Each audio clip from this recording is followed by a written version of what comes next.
Good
afternoon, Total Warriors, and welcome to the Total War Eras Clash Napoleon, which I think is also round 4, but I couldn't fit all in the title, with Lionheartx10, who is our very special co-host for this stream, and will be guiding us through the lands of, I guess, the French of Napoleon.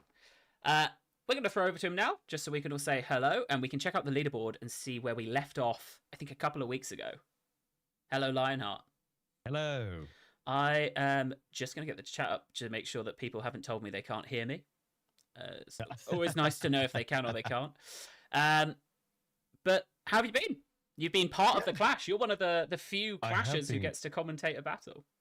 I like mixed feelings because it was off to a little bit of a ropey start, but I'm glad I managed to win my final battle against Sotek back in Shogun 2. Yeah. And then I feel a little bit bad because I was just trying to have fun with Nerd Rage Fred, and then I actually did have a lot of fun with Nerd Rage Fred last week. Oh yeah. A lot of pulverization of his units, bless. Yeah, and looking at the leaderboard, I agree, because you guys had a rougher start. I think you were towards the back after like the second round. But what a comeback, second place at the moment as part of the History Boys. I wonder if you kind of share my shock, I guess is the word I'm trying to work around of. Holler Skinks in first. Yeah, I don't know what they do, how they do, but they do. They do. They do. They get them points. They do. I mean, it's like it's intense training. It's got to be, like a real love and preparation of the games there. Because they came in, and I think first stream I was like, oh, they're the underdog team. They are winning, like quite relatively robustly as well in some situations. I'm just moving that up. I think it's all part of some big meta play, because Sotek was like, we were on voice chat playing our first one, and he was just so sweet and friendly, and then just out of nowhere, just. I don't want to hurt. I don't want to hurt that guy, and then I'm going to hurt you. yeah, exactly. It's just like, oh yeah. I can't remember what game it was, but I was talking to the person who played against Cleo, and Cleo had been like, "Oh, how long have you played this game?" And they were like, "Oh, a couple of hundred. What about you?" And Cleo was like, "About 6-7 hours. I've just come off my first." Yeah. And they were like, "Oh, it's like, oh, I was training with like the intense multiplayer community of it, and like came in with like incredible builds of it." So it's Is it more like, oh yeah, I've only got 6 or 7 hours on this account? Yeah. On my alt. 5,000 hours. You should see my ultimate_Roman account and the 25,000. So the teams we've got here: History Boys, yourself and Cody. Yes. So it'll be Cody this time, who's playing Napoleon. Yep. We didn't ask you to commentate your own battles. Felt that would be cruel. I do think though next week is Joe on it with Rome 2, and I think he is going to have to commentate his own battles. So, so we got you guys, the History Boys, settled on your name because we both studied history or teach history in Cody's case. Just makes sense. Yeah, then. Made sense. Then we've got Assembled Creatively, which is Colonel Damners and Monsters Abound. I think a name that has really grown to become that team's identity. Yeah. We have got Monsters Abound as a competitor this week, and every time it's a level of trepidation when we load up those replays of what on earth has he done. Yeah, all I hear is Monsters Abound and Chaos, and that's just in all things. In all things. Do you know what I'm wondering he would be building up to? And I think this would be like almost the ultimate payoff for him is the last set of battles he does are just completely normal armies. And we spend the whole time trying to work out what the gimmick was of his battles. What's the thing? What's the thing? And then what have you done? And he just appears next to us. What do you mean, guys? I've just been playing the game. Yeah, been here the whole time. It's gonna be it's always an interesting watch when it's a Monsters Bound replay. So he's playing Terminator from Spears Before Beers. Spears Before Beers is Joe Onit and Terminator. So I see this as like they're like the hardcore history team, right? Yeah, they're hardcore history and really into their multiplayer battles from what I've seen as well. Yeah, but I'd say very, at least in Joe's case, very like Rome focused. So it's nice to bring them out into the different kind of eras of Total War. Holoskigs, before I miss them because I jumped around the order. So that's Lawmaster Sotek and Cleo 8. Obviously they've got a lot of hours in Warhammer 3. I think Sotek did a lot of older Total Wars in the past, but now it's getting them to go through this again. We really thought like it'll be let's not go too hard on them. It's they're here, they're learning these games as they go, and they are winning. So maybe there's something to be said of like some people getting really entrenched in their views of what they think works, and then definitely more newcomers coming along and being like, oh well, this unit looks like the best and winning. But I mean, we were talking to Cleo live in the chat with the last set, and it looks like a lot of it is Cleo's exceptional at Warhammer 3. So all of the micro skills, it's all Total War. It's all being able to bring those kinds of skills around. Yeah, bring the units together. Then we got Fishy Takes, the name which honestly is the easiest to remember who the two competitors are from that team. Yeah, there's no question. Andy's Take and Jackie Fish. I think it is Andy's Take. It's Andy Take versus Cody Bonds representing them today. They could jump up into the lead today if they had some good battles here. And Andy's Take's done pretty well in the past. And then we have Two Cats in a Trench Coat, which is Arcard and Nerd Rage Fred. I think we've seen some pretty interesting army compositions from them as well. So we'll see what they bring this time. I feel like they often go for the most kind of like out there ones, or they're really quite experimental, which leads to some really fun plays though. I will say, I think, like how you have like the brackets in like a World Cup of like who you're up against. I do think Nerd Rage Fred has gone up against like the person best known for the title every single time he's had to play. I think he has maybe had the hardest run of competitors. I also think he's probably one of the most unpredictable players out there. Like, but also not just in life, I never know what he's going to do. I've met him a few times, and each time he surprises me with everything he does and says. Yeah, I never know what he's going to do. Always fun to boot up the replays of I think both Assembled Creatively and Two Cats in a Trench Coat, and it's what have they done this time? What hijinks are here? So to sum up some of the rules that we put down for this round, there was a limit on artillery to make sure you didn't have like, I guess I'd say a sum of 4 units worth or more. So you couldn't have more than that. There was the option for competitors to play a naval battle in lieu of one of the land battles. I don't know if anyone did. If they did, this stream may go on for twice as long as we'd scheduled it. Wait for the wind. Yes. And I think there was also a limit on light infantry, so like snipers and skirmishers, right? Apart from that, we had 3. I think I've really been drawn to like the Napoleon maps. I think I chatted to you highlighted it at the time of they're all relatively balanced. They are relatively balanced, but they're not flat. Like they're not flat and open. They're all about creative, and I think that's one of the good reasons why these were the ones selected for this, because typically Napoleonic warfare is about just you line up your forces, you shoot the other line, and you see which line essentially gives up. Okay, you can put them under pressure with cavalry and artillery and things like that. But these maps in particular, I think, create quite interesting ways of having to adapt your formations and making use of choke points and different like terrain variables and bits and pieces around the map. So you don't have these static lines all over the place. You're constantly having to move, which isn't ideal for Napoleonic warfare when you do just want your line set up and firing. So I think that should make hopefully some interesting plays. Well then, I'm going to swap over my mouse and keyboard to get on to my other set, and we will start going off into the first sets of games, which will be Cody Bonds versus Andy's Take.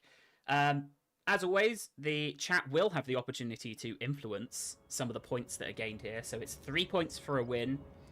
Oh god, is it? It's 3 points for a win. It's 1 point for a loss, and then after each battle, there is the vote of, was it a Valiant defeat? That vote, if awarded, gives a extra point to the person who lost that battle, and then at the very end of the stream, we offer, I think it's 2 bonus points to what people believe the most entertaining matchup was. We are halfway through, and you'd really think I knew all the rules by now.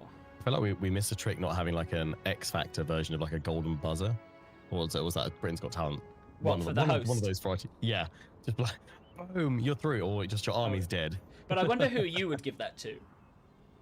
Would it be perhaps your teammate here? So this is Cody Bonds' perspective.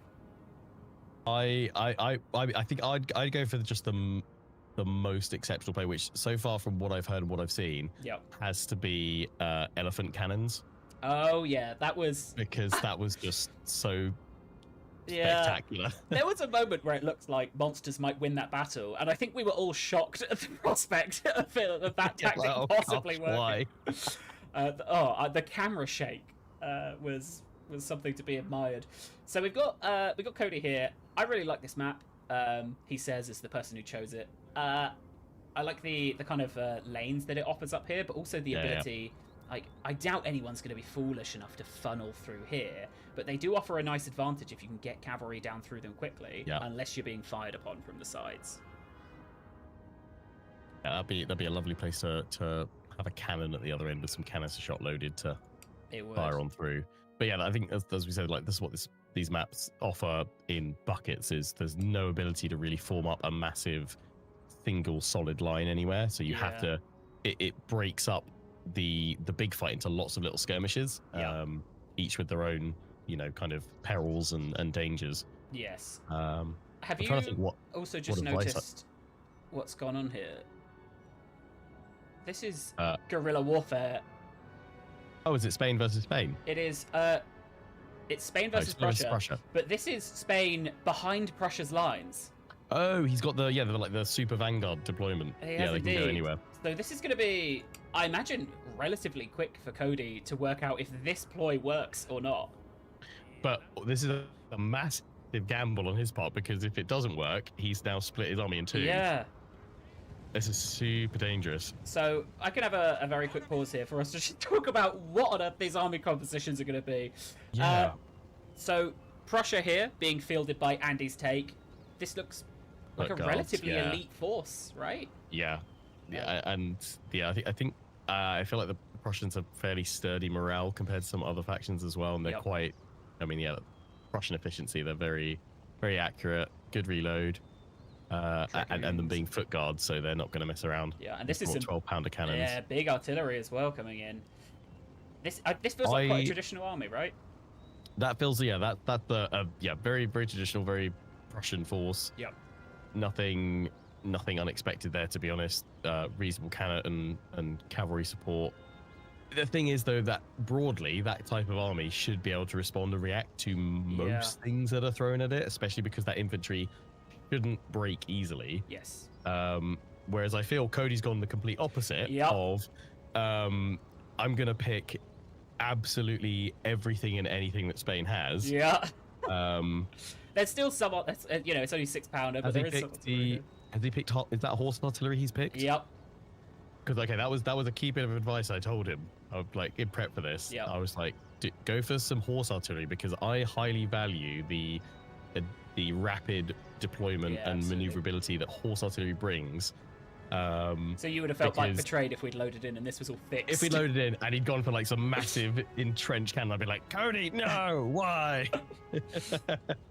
So we've got a lot of guns versus a few guns, and then on top of that, over at the back here, a lot of skirmishes. Yeah, and they're gonna have to make a very quick job of whatever they want to accomplish. Be that, I guess, a general snipe or taking out the artillery. I mean, I'd be throwing that cavalry straight into the artillery. The cavalry sacrifice is there for one thing and one thing only: gain the artillery advantage. But if I remember correctly, the Spanish troops don't have the best morale. Yep. So this again, it's either gonna. I think it's gonna be over kind of quickly. Right. Do you think this is going to be a decisive engagement, really? I think it's going to be a decisive engagement right off the bat. They're trying to get through, I guess, to the artillery. Doesn't look like they've managed to get there. And neither one's done it. And that cavalry is going to be light cavalry compared to the slightly more solid stuff that Andy's got there. That's a shame. It looks like they did get a volley off on the artillery here, but 1 kill. Yeah. A couple of other volleys. On the, as we're saying, you know, on the general's unit. Yeah, I mean, it's I don't think like losing the general in Napoleon isn't as big of a deal. I don't think as other Total Wars. I mean, it's still worth doing, so that if you then charge with cavalry and things like that, you're gonna be able to break units easier and quicker. But I would probably have focused everything up on trying to knock out those cannons. But I mean, he's done a good job by clearing away the general early on. That is good. But he's being wrapped up by he's caught up here, isn't he? And like, it's going to take a long time for these guys to get over to the battlefield. I mean, in its essence, the tactics really sound because split the force and then you're instantly sandwiched in between. But he's got such a large distance to cover with his main force that the Prussians are just going, oh, you want us to deal with this really small force with our whole army at the start? Okay, cool, we'll do that. And it looks like all the artillery's managed to survive. But I will say he's definitely channeling my cavalry spirit, which is to launch it full speed at enemy artillery and hope that it kills them. And I'll tell you what, one thing I've seen from the chat is they always value trying something. You know, God loves a trier, as they say. It's it doesn't matter usually if the wacky tactic succeeds. It's the attempt to do a wacky tactic.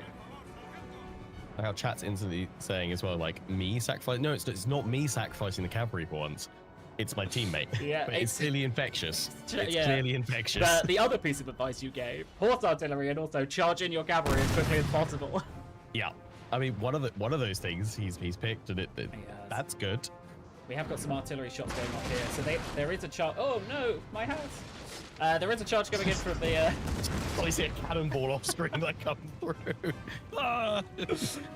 My summer home. Yeah, it looks like they have tried to come through. Maybe they were hoping that there would have been a bit more people facing the wrong way here, still trying to shoot at the skirmishers who came from behind, and then they could capitalize from a double strike, right? I mean, it looks like he's going with the cavalry now, trying still with that original goal of knock out the enemy cannon, but he's been hit by the canister. The light Prussian Jaegers, I assume they are. They've just cleared them up. Or the Silesian Schützen, thank you like the elite. It's probably not right, but let's go with that. But yeah, they're probably one of my favorite units actually in Napoleon, because they're elite kind of light infantry snipers essentially, but they have very rapid reload. So when they aim at something, they usually take it down very quickly. Yeah. I mean, his tactics aren't. They're very sound. Like they'd be exactly what I'd be trying to do here, but he's now caught out in that he's lost probably a third of his army. Yeah. And the rest of them are slowly now having to pad up and march through these little trench points that are created on the map. I mean, there's a nice. I like the artillery being up on this hill. Hill is lovely. That is great. It's if they're going to be able to fire before they get shot at. It looks like they've had to leave one behind already. They've given up on one. Yeah. I mean, the horse artillery has the benefit that it's more accurate than the larger caliber cannon, so it is great anti-cannon cannon. Yeah. And that's kind of, I think, broadly, again, some more of the advice I tried to give Cody, which was if you use your cannons to snipe out their cannons first. Yeah. Then you kind of then own the long game, right? Yeah. I will say control the artillery and then control the cab fight if you can. I really love the positioning of this horse artillery Cody's got here. Lovely, yeah. But also I think there's this. Even we're on replay 1. We're halfway through replay 1, and I think it just makes such a strong case as to why Napoleon still has such a strong multiplayer battle community. Definitely. Like, what a fantastic game to be able to watch battles in.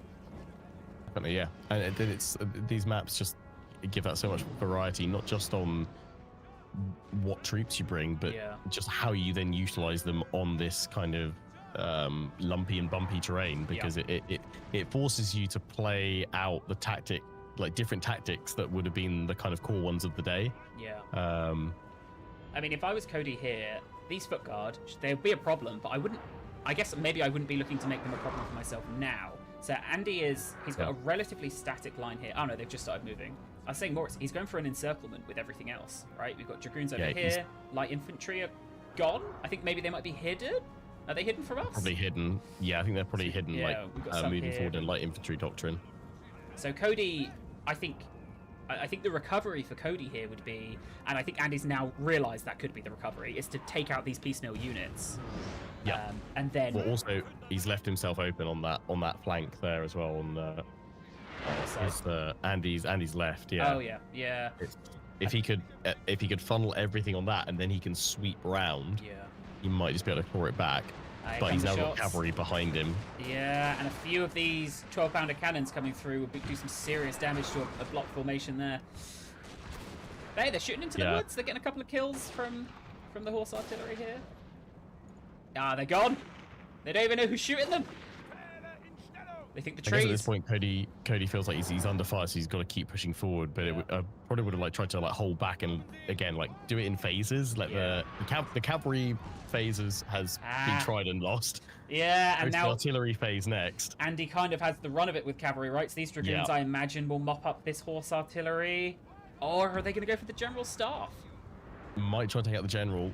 Oh, he's going to sweep along that whole back line, because that's the problem now. Cody's now caught with two lines too far apart from each other, and he can't pull them back.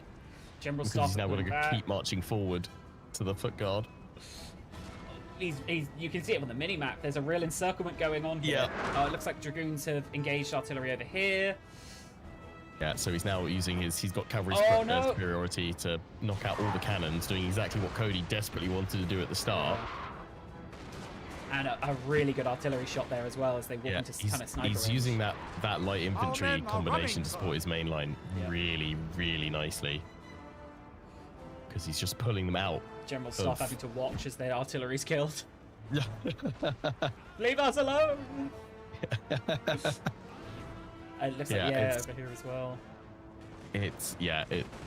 The Prussians, just with that, having that cavalry and Cody without any of it to respond, the cavalry's just picking up all the artillery, so it's now just a broken, fragmented line of Spanish forces desperately trying to go up against Prussian elites.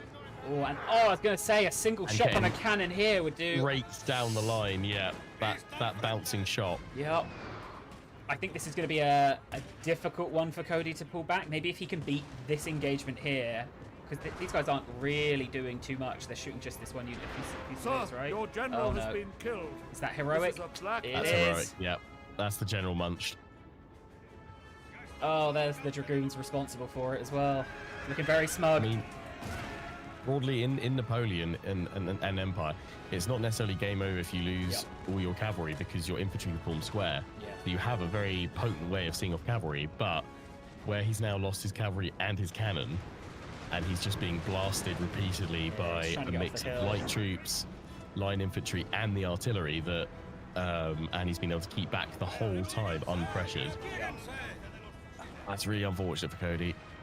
Yeah, this is. I think if you're Cody in this situation, the panic is what side to prioritize to try and break down here. Like these Fusiliers, you're gonna get shot by the artillery. You're gonna get shot there. You got dragoons coming in behind you. And then, it may be a slow charge uphill, but it's it's just lobs. He threw himself in. You may kill my horse, but I will still fight. Oh, there we go. He's got a square. Yeah, Napoleon has a really satisfying animation sequence that when a unit initially forms square, any cavalry going straight towards it has a brilliant kind of buck off of the riders, and that's. I mean, it's a last stander. It feels right.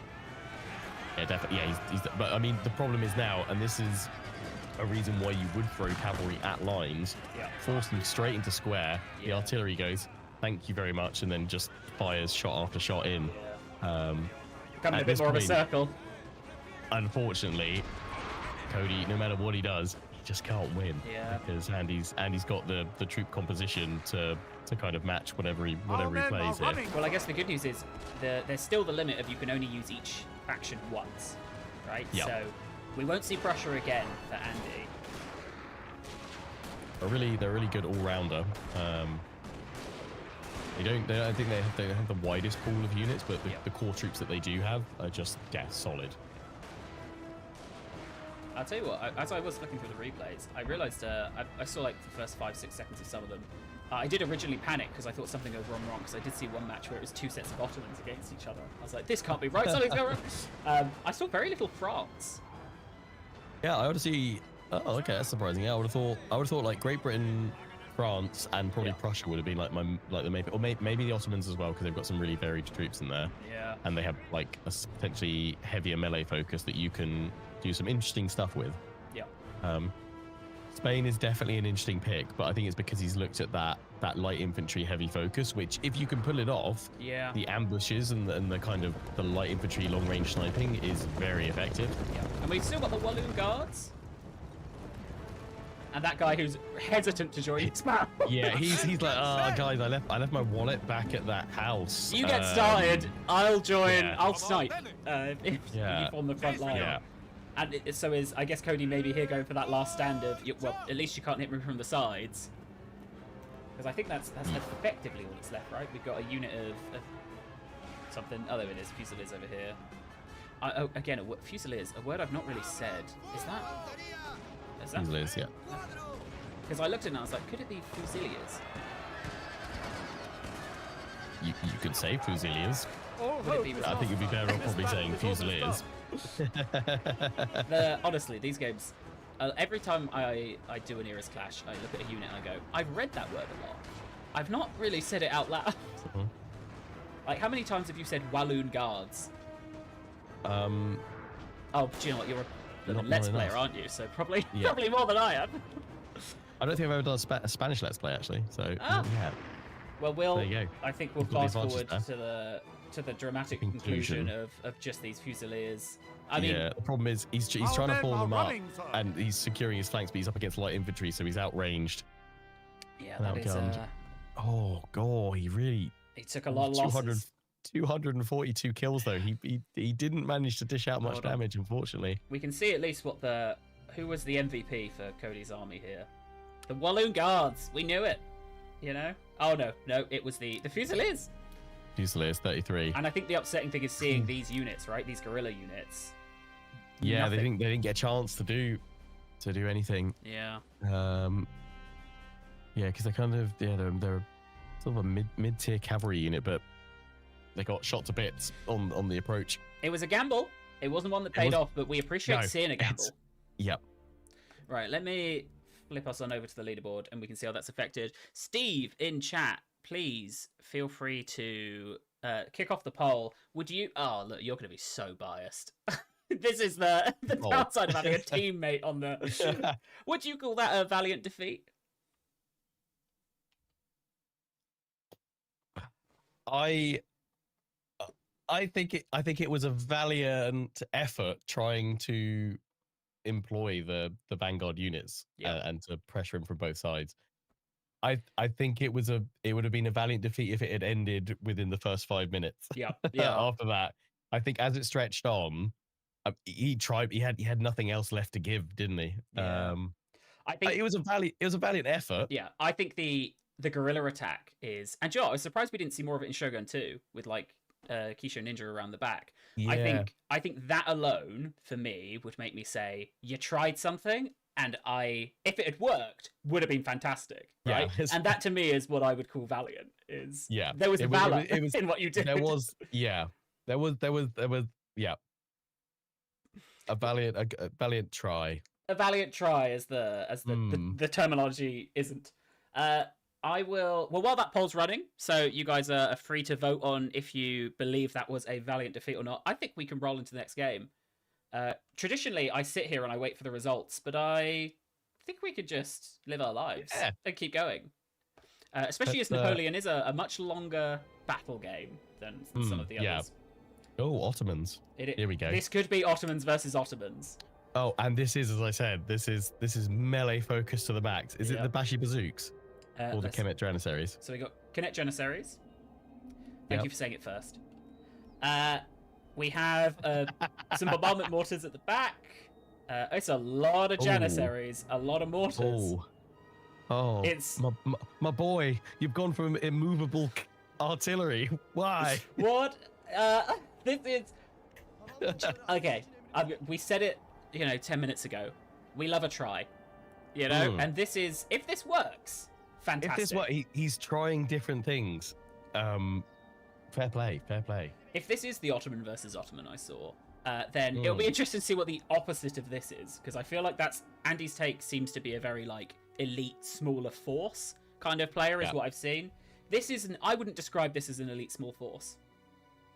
No, this is all the melee stuff all the time. Although weirdly, with the most static artillery you could possibly get. Yeah, it's a bit of a gamble. This is a highly mobile melee force with a very static artillery, but it's mortars, so it's got that big looping, arcing shot, which could work quite favorably. Well, we're up against Austria. Against the Austrians. Oh, grenadiers. That's not what you want to see if you're a bunch of... I guess maybe you can charge through the grenade range before they're able to throw them? Yeah, because it's like a static thing. It locks on, so if you charge... That's a lot of grenadiers. I think we're going to see a lot of grenades here. We've also got some Jaegers. Yeah, Jaegers are nice. Yeah. Cavalry. I don't think it's in Napoleon, but there's a very elite light infantry unit in Empire Tech War, the Vindbalsche Jaegers, which are super long range, but they fire very rapidly and they are devastating. And they have the equivalent of Warhammer 3 Stalk and everything else. So they're not spotted until they unleash a deadly volley and you realise, why's my flank disappeared? They could be here. We just wouldn't. We may not see them. Yeah, we wouldn't know. Again, here come the mortars. Map. Oh, okay. No, you know what? I take it back. That's cracking choice, Cody. I never doubted you. I mean, it looks fantastic. That's my boy. I don't think it hit anyone. That's my boy. I don't think there was any kills, but it looked fantastic. It looked spectacular. Are we marking on spectacular? I mean, there is a mark, for most fun matchup, and this feels I had pretty a lot of fun. fun witnessing that carnage. That yielded no carnage, but it was pretty. We've got the vote in. It was a no for a Valiant defeat. Cavalry's charging straight in. Light infantry. What's he sending in here? The guard. Oh, honestly, a great unit to be able to take out early if you can. Yeah, definitely. Oh, they made it. I mean, balanced commentary. Yes, give it a good try, both of you. But then also the artillery. He's gone for the artillery as well. He's got in there this time. Have revenge. Any mortars here? Oh, we've had one man die. That's it. Rip. You know he's going to be mocked for being the one man killed by the mortar. Although maybe over there? No. So we've got the cavalry engagement. I mean, this was a routine clear off here from Cody. This is... Don't want to get caught by them. No. But this is great, though, because this whole action on this right-hand side is now pulling that flank back. Which gives him a huge advantage if he can get his melee units. Yeah. What he has to do with the melee units, though, is to attack from all directions, front and flanks. If he all just goes into the front, he's gonna have a tough time. Oh, that was a good hit from... I assume that was Andy's artillery. Andy's got some artillery as well. Yeah. If I was Cody right now, I would have just won all of these cavalry engagements. I would have gone, God, I wish I brought some gun troops. I have had a fantastic start. I wish I had a couple of guns on my units right now. This is going to be a slaughter. Yeah. The only issue I can see for Cody right now is that there is Austrian cavalry about to go into either the back of his melee infantry or across his whole line of mortars. But I think they're turning in. I think he's got lucky. I think they're turning in. He's caught some. Those have caught some melee troops over there. These guys, I guess there's a question of there's so many bodies on the field for Cody. It's hard to even know who to prioritize it. Are the mortars even a threat at this point? Yeah, I mean, I'm just looking at the mini map, and Cody's managed to sweep round the whole of Andy's line. And I think this is a fantastic move, because these guys are all forming up to shoot into this group. Yeah. He can get in there. I mean, the tactic that Cody's got to go for here is just he's got to get his melee troops into melee as quickly as possible, because then they can't get shot, and if they do, it's going to cause friendly fire. Yeah, these guards still going around. And we got guard over here taking out the other... Is this their general, Archduke? The general, he's gone for the general, yeah. Is that going to be a battle that's won? I guess so. I really like this. I think this is a. This looks like Oh Cody's. no, they are starting to break on though. him. Even when they make it into melee, Right, they so are losing. The men are fatigued. The other benefit of Grenadiers is that they are very hardy troops. I mean, Yeah. historically, Grenadiers were the big men in the formation that would typically help set up siege works. Yep. So they'd be lifting the huge siege mallets and hammers and stuff. So these are big blokes and tough blokes. So even though they'll be effective at range, they'll also mess you up in melee. Yeah, I guess. Oh my gosh, I got a. Oh god, the flares! blind! Real morale damage being taken. Oh no, they've broken just before they made it. The problem here is that unlike the line infantry, the Kemet Janissaries, they can't form square. Yeah. So they have no ability to repel cavalry. They are. I like how Cody's gone for the. He has gone 100% for the. I would say the Leroy Jenkins tactic of Napoleon Total War. It's all or nothing. I mean, I'm fascinated to see how many kills these mortars have gotten as well. Here we go. I'm hoping it's spectacular. They're coming menacingly. Oh, he knocked him over. No. They formed square, which has slowed them down. Yeah. But now he should just be able to charge in with that melee unit. It's the menacing stare. And then we've got over here. It looks like they've managed to take out one group of the Grenadiers. This is really close. Yeah. This is really close. I mean, it's down to just a couple of units here. This is really close, and it's like a very non-traditional army. Yeah. Like, Andy again has gone for probably the kind of, I would say, the standard Napoleonic template for a battle, for an army. And Cody's gone, yeah, watch this. Yeah. You were expecting lines? I will give you all melee troops. I think actually looking at it, this seems to be a pretty key engagement, because if this is won by Cody, I think he has a good shot over here if he can just keep encircling. Yeah, he's just gonna keep them in circle, keep them tied up. Yep. Keep bringing more of the melee troops in. But if he has to keep sending people all the way over here to commit, I think the hard work is getting them into melee combat with these guns. If that unit holds long enough for the other one to charge in, he's got it. They're starting to, like, that square formation defeat those. It's getting these guys back in quickly. The cavalry as well, I think, doing a lot of work to even screen these guns. Yeah, I mean, Andy, I would imagine the mouse clicking fury at this point, it's got to be going back and forth like crazy. He's just throwing his cavalry in there to try and lock down those melee troops to give his Grenadiers time to form back up again, because he knows that if he can just fire at range, he'll have them. And I think someone in the chat calling out as well, it's like, even Andy's brought a non-traditional army here of all Grenadiers, right? So it's kind of a little bit of two people trying something interesting out, and it's which is the interesting and successful one. You really just want to see these guys break so they can move on. I'm talking about. I feel like Austria has a slight like a slight stat bump to their Grenadiers. Like they're slightly tougher than other factions ones as well. So our men are running for it can seem untraditional compared to, like, say, the French and British armies, but for the Austrians, it's very much like a staple of their force of having a lot of Grenadiers. Yeah. I don't know which way I'd call this, but these Jaegers, I think, actually just came in and did a lot of morale. I think they've killed Cody's general. Yeah, I think it's going to be, and they weren't necessarily as big of a key play in the first battle, but I think the long-range light troops that Andy is focusing on and bringing in are saving the day for him. Yeah. Because they're able to pick off the Kemet Janissaries at even further range and slow them down, because they're getting fatigued now as well in the snow. If if a mortar can hit right in the middle of here, maybe that'll kill 2 people, and that would help. 2 down, we'd take. I feel like you, being a member of the History Boys, is slowly biasing me in who and I feel like I try and always root for the underdog, but like I've seen a line of entire melee troops, and I do want it to win. It is like of the era of warfare. Yeah. Someone's about 200 years behind here. This is, I guess, oh, there they go. There's They've missed though. An incredible dodge, you know. Supreme dodge effect activated. They'd have probably been better off dropping the grenades at their feet. I think if that's you, upsetting to see. yeah. So yeah, Square's giving them a.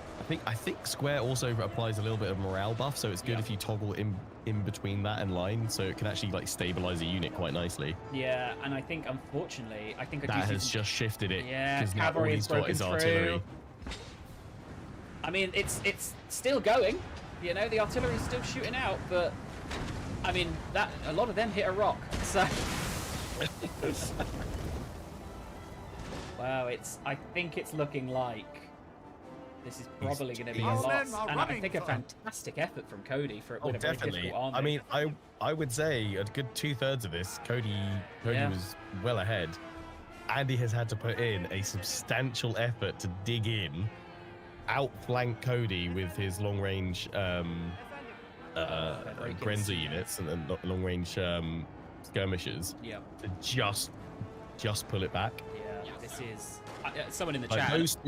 those two units there, that unit of grenadiers and that unit of light infantry on the left are the MVPs for Andy for sure. It'll be interesting. Oh, we did get a hit though. What a shot though!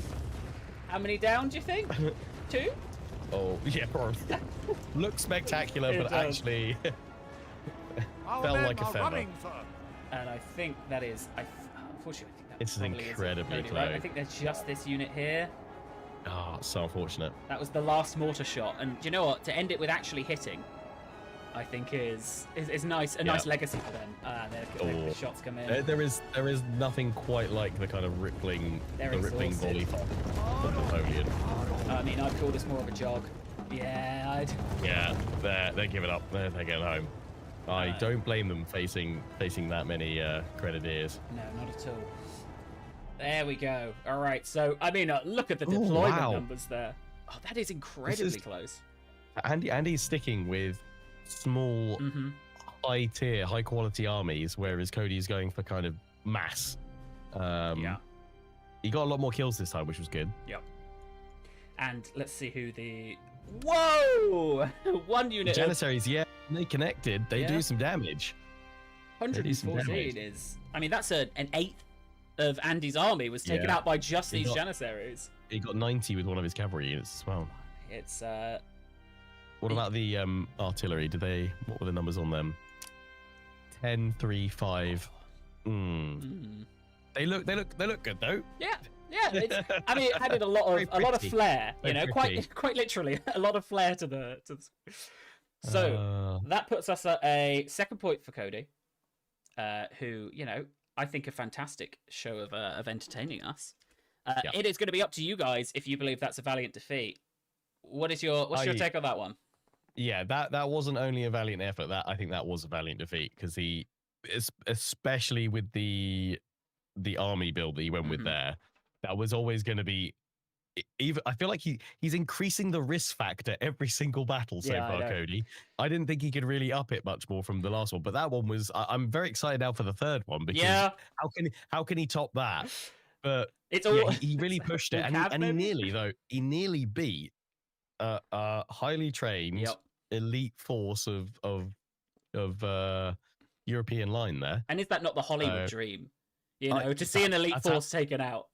That's how I want to go, Josh. That's how I want to go. And that's why we've shipped you a sword and a uniform. Yeah. And now I'm out to lead my men.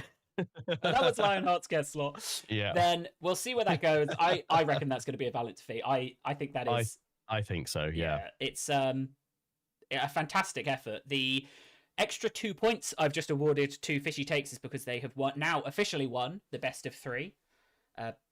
Last time on the last episode of ERAS Clash, we actually saw every single best of 3 was a 3-0 sweep. Oh damn! So we'll see if history repeats itself. Let's hope.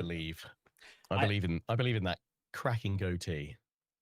His avatar stares into my soul looking at that. It's like hypnotizing you. Subscribe. It is. Yeah. Mm-hmm. Well, I've loaded into the game. We'll see. I feel like we can show this while we wait to see what the result of that poll is. It was called. The save was called Scots, and I thought, but he's playing as Great Britain. So this is yes. This is Cody's Highland Footline. he told me one of his dreams of this was just to go full kill. Oh wow, with rocket troops and lifeguards. This is going to be. I mean, I wouldn't. Let's hope he moves those rocket troops because otherwise, that's going to be a lot of rock taken out. But that is not an ideal deployment. Is every single line infantry unit just Highlanders? Yeah. Oh, we do have the Black Watch. The Black Watch, yeah. But other than that, and I mean, Highland Foot. Oh, there we go, Fencibles. Oh, Fencibles. I mean, to be fair, actually, this is essentially the Napoleon equivalent of my Scottish army from Med 2, where I went with peasants and then Highland infantry for everything. And do you know what? I don't think I've seen an army take up the entirety of the deployment line in an ERAS clash yet, but here we are. I'm actually interested to know the numbers of his army because he's definitely gone from increasing the size every single battle. Yeah. He was like, yeah, you thought I was at my max when I just had all melee troops. Watch this. We had to make it best of 3 instead of best of 5 because Cody couldn't physically fit enough troops onto the battlefield for us to play with. Just broke the game engine after a while. We've got a pretty interesting map here as well. So there is this kind of back hill that you can take, that you can push through. Is this Spanish Hills, this map? Spanish Lakeside? It might be something Spanish. One of them was something Spanish, so this could be the Spanish one. Does this look like Spain to you? I mean, I think I've stayed in that hotel. That was a 5-star, I think. I mean, yeah, free box. Yep, free box. That stump, yeah. It's lovely lakeside view. This one has a chimney. Yeah, lovely. Yep. Everyone else that just smokes out slowly becomes inhospitable as the fire rages. So we can. It's not the best Airbnb I've stayed in, but also not the worst. not the worst. No. So we're going for a mass deployment here, I think, and then this is what I'm kind of expecting to see from both sides. Flanking that cavalry line, but okay, we've got France as well with Andy. I'm quite well. I mean, if you're gonna end it, is there anything more classic than Britain versus France? Yeah, and we've got the Grand Battery. Oh, so they go for the big one. And also experimental howitzers. Okay. So. Okay. I mean, they want to see a lot of troops. And. Yeah. Cody's bought a lot of troops. There's gonna be some munching going on. Yeah. He's got Old Guard, so they are, the best of the best. So we are, again, seeing this, a more elite force versus. Very small elite force. Third tries the charm? Is that it? Is that it? Yes, sir. Third time's the charm. There you go. Yeah. Yep. So maybe we'll see how that goes. At least the rocket troops are going to be firing from the start. Are they going to hit? Different question. Yes, sir. I mean, the experimental howitzer is quite inaccurate. The rocket trooper on a whole other. They covered their ears, but you just feel like it's not going to actually do much. It's not. No, you're already deaf when you fire. Oh, there goes your Airbnb. Yeah, no. When you're trying to sleep at 1 a.m. and knock the roof off. That's why I got a 1-star review, to be honest. It was the rocket troop practicing at 2 a.m. Not ideal. I don't think... Oh, it did. There. I mean, rocket... I wouldn't... Maybe one unit of rocket troops kind of useful for the morale here. Yep. I'm not sure massed rocket troop is quite the one. I don't know. It looks spectacular. Artillery. Oh, yeah. I mean, if... oh, my gosh. Yeah, the camera shake is pretty good as well. It's morale damage, again. It's like they've learned from monsters. But he's kind of firing on the wrong faction to do morale damage to. Yeah. France is probably one of the most solid, the most steady. Oh, I was going to say, and they believe in Napoleon, and they certainly do, because he's here himself. He's brought Napoleon. Oh, wow. That's a risky play, because if Napoleon dies, I think you can see the whole tournament. Yeah. You just lose France, I think, because completely gone. I mean, I guess there is another 4 down there. I guess there is something to be said of like the ROI on killing any old guard is pretty high. Yeah, he's had to spend probably like 2.5 times the cost of the Highland Foot to get that old guard. So if he can bring them down, that's going to do some pretty hefty damage. We've got we are going to see a cavalry skirmish up here. How do you feel about lifeguards versus dragoons and carabine? Oh, I think the lifeguards should have it. Yep. Oh, hold on. They have got backup though. They've got some, so Andy, I feel that Andy so far is very good at supporting any of his troops in small little detachments with light troops. Yeah. He's shown that time and time again that he's very brutally efficient at supporting with those light troops, and they pop up when you least. And in fact, Cody's ignoring that cavalry, or he hasn't seen it, and he's going straight into the old guard. He's hoping they do flashback. I mean, they can't see him coming. The combination of the rocket troop and then charging with the cavalry should be a good thing, but unfortunately his cavalry's come out too soon in front of the enemy French line, and they are going to go, thank you very. And Andy, again, having that secondary line of light troop just with the line of sight, he shredded the cavalry. Oh, that is, and they are absolutely shredded. I mean, we do have some Highland foot here, but now Andy really does have the run of that hill, doesn't he? Oh my gosh. I mean, the old guard eventually will be whittled down. With enough rockets and enough time, you can kill the old guard. This one hurts in British. It's the, well, at least it's all Scots, so maybe their English compatriots will be following behind with a second army, or. Yeah, probably the English are probably the ones on the rocket troop. You go ahead. We'll go ahead. We'll plaster from afar. I did see actually in chat they say they should have gone for the sharp tactic, which was to turn a unit of rocket troop into faux lancers to scare the infantry into square. Very effective. Yeah, could the budget not spring to have Sean Bean as a tactical advisor? I think we should have had him in for. What, for the clash? Yeah, I think so. Yeah. We'd have to firstly train him up to play the games, and then he could train you. Yeah. Oh, it just needs to fire 3 rounds a minute. Very steady. I don't know entirely who those rockets were aiming at. It was maybe personal against the corpses. Yeah, they just really dislike the French. Yeah, it's just make sure those ones that you have here are dead. I mean, we've got the Highlanders are about to start coming in. I think that's the Grand Battery firing, right? Oh no! Yeah, it's the Voltigeurs, the light French troop, which I was about to say. I'm very worried about that detachment on the flank that Cody obviously didn't see because he just threw his cavalry into the center line. Yeah. Now going to do exactly what he wanted to do to the French, to Andy. It feels like this is a difficult start, let alone one to step off of, right? So yeah, I mean the old guard are just loving life right now. They're set up, they're firing, they're stretched to 2 ranks deep. They've got light troops supporting on the flanks. It's a bad time to be a Scotsman in the British Army. I mean, they are getting some free rocket shot display.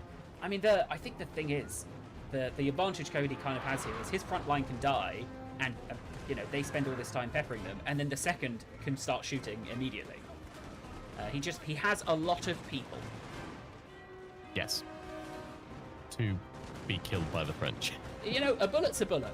If you manage to hit, you've done the damage. Oh. It's not doing the job, is it? The Grand Battery firing. Napoleon, I think, would be proud at the moment of how his old guard are doing. I mean, he's standing far back, but he's standing right by his favoured artillery, that Grand Battery of the Convention. Which I don't know. Yeah, I mean, we won't be able to see the stats from that side, what the number of kills it's got, but I imagine that's probably shredded up quite dramatically.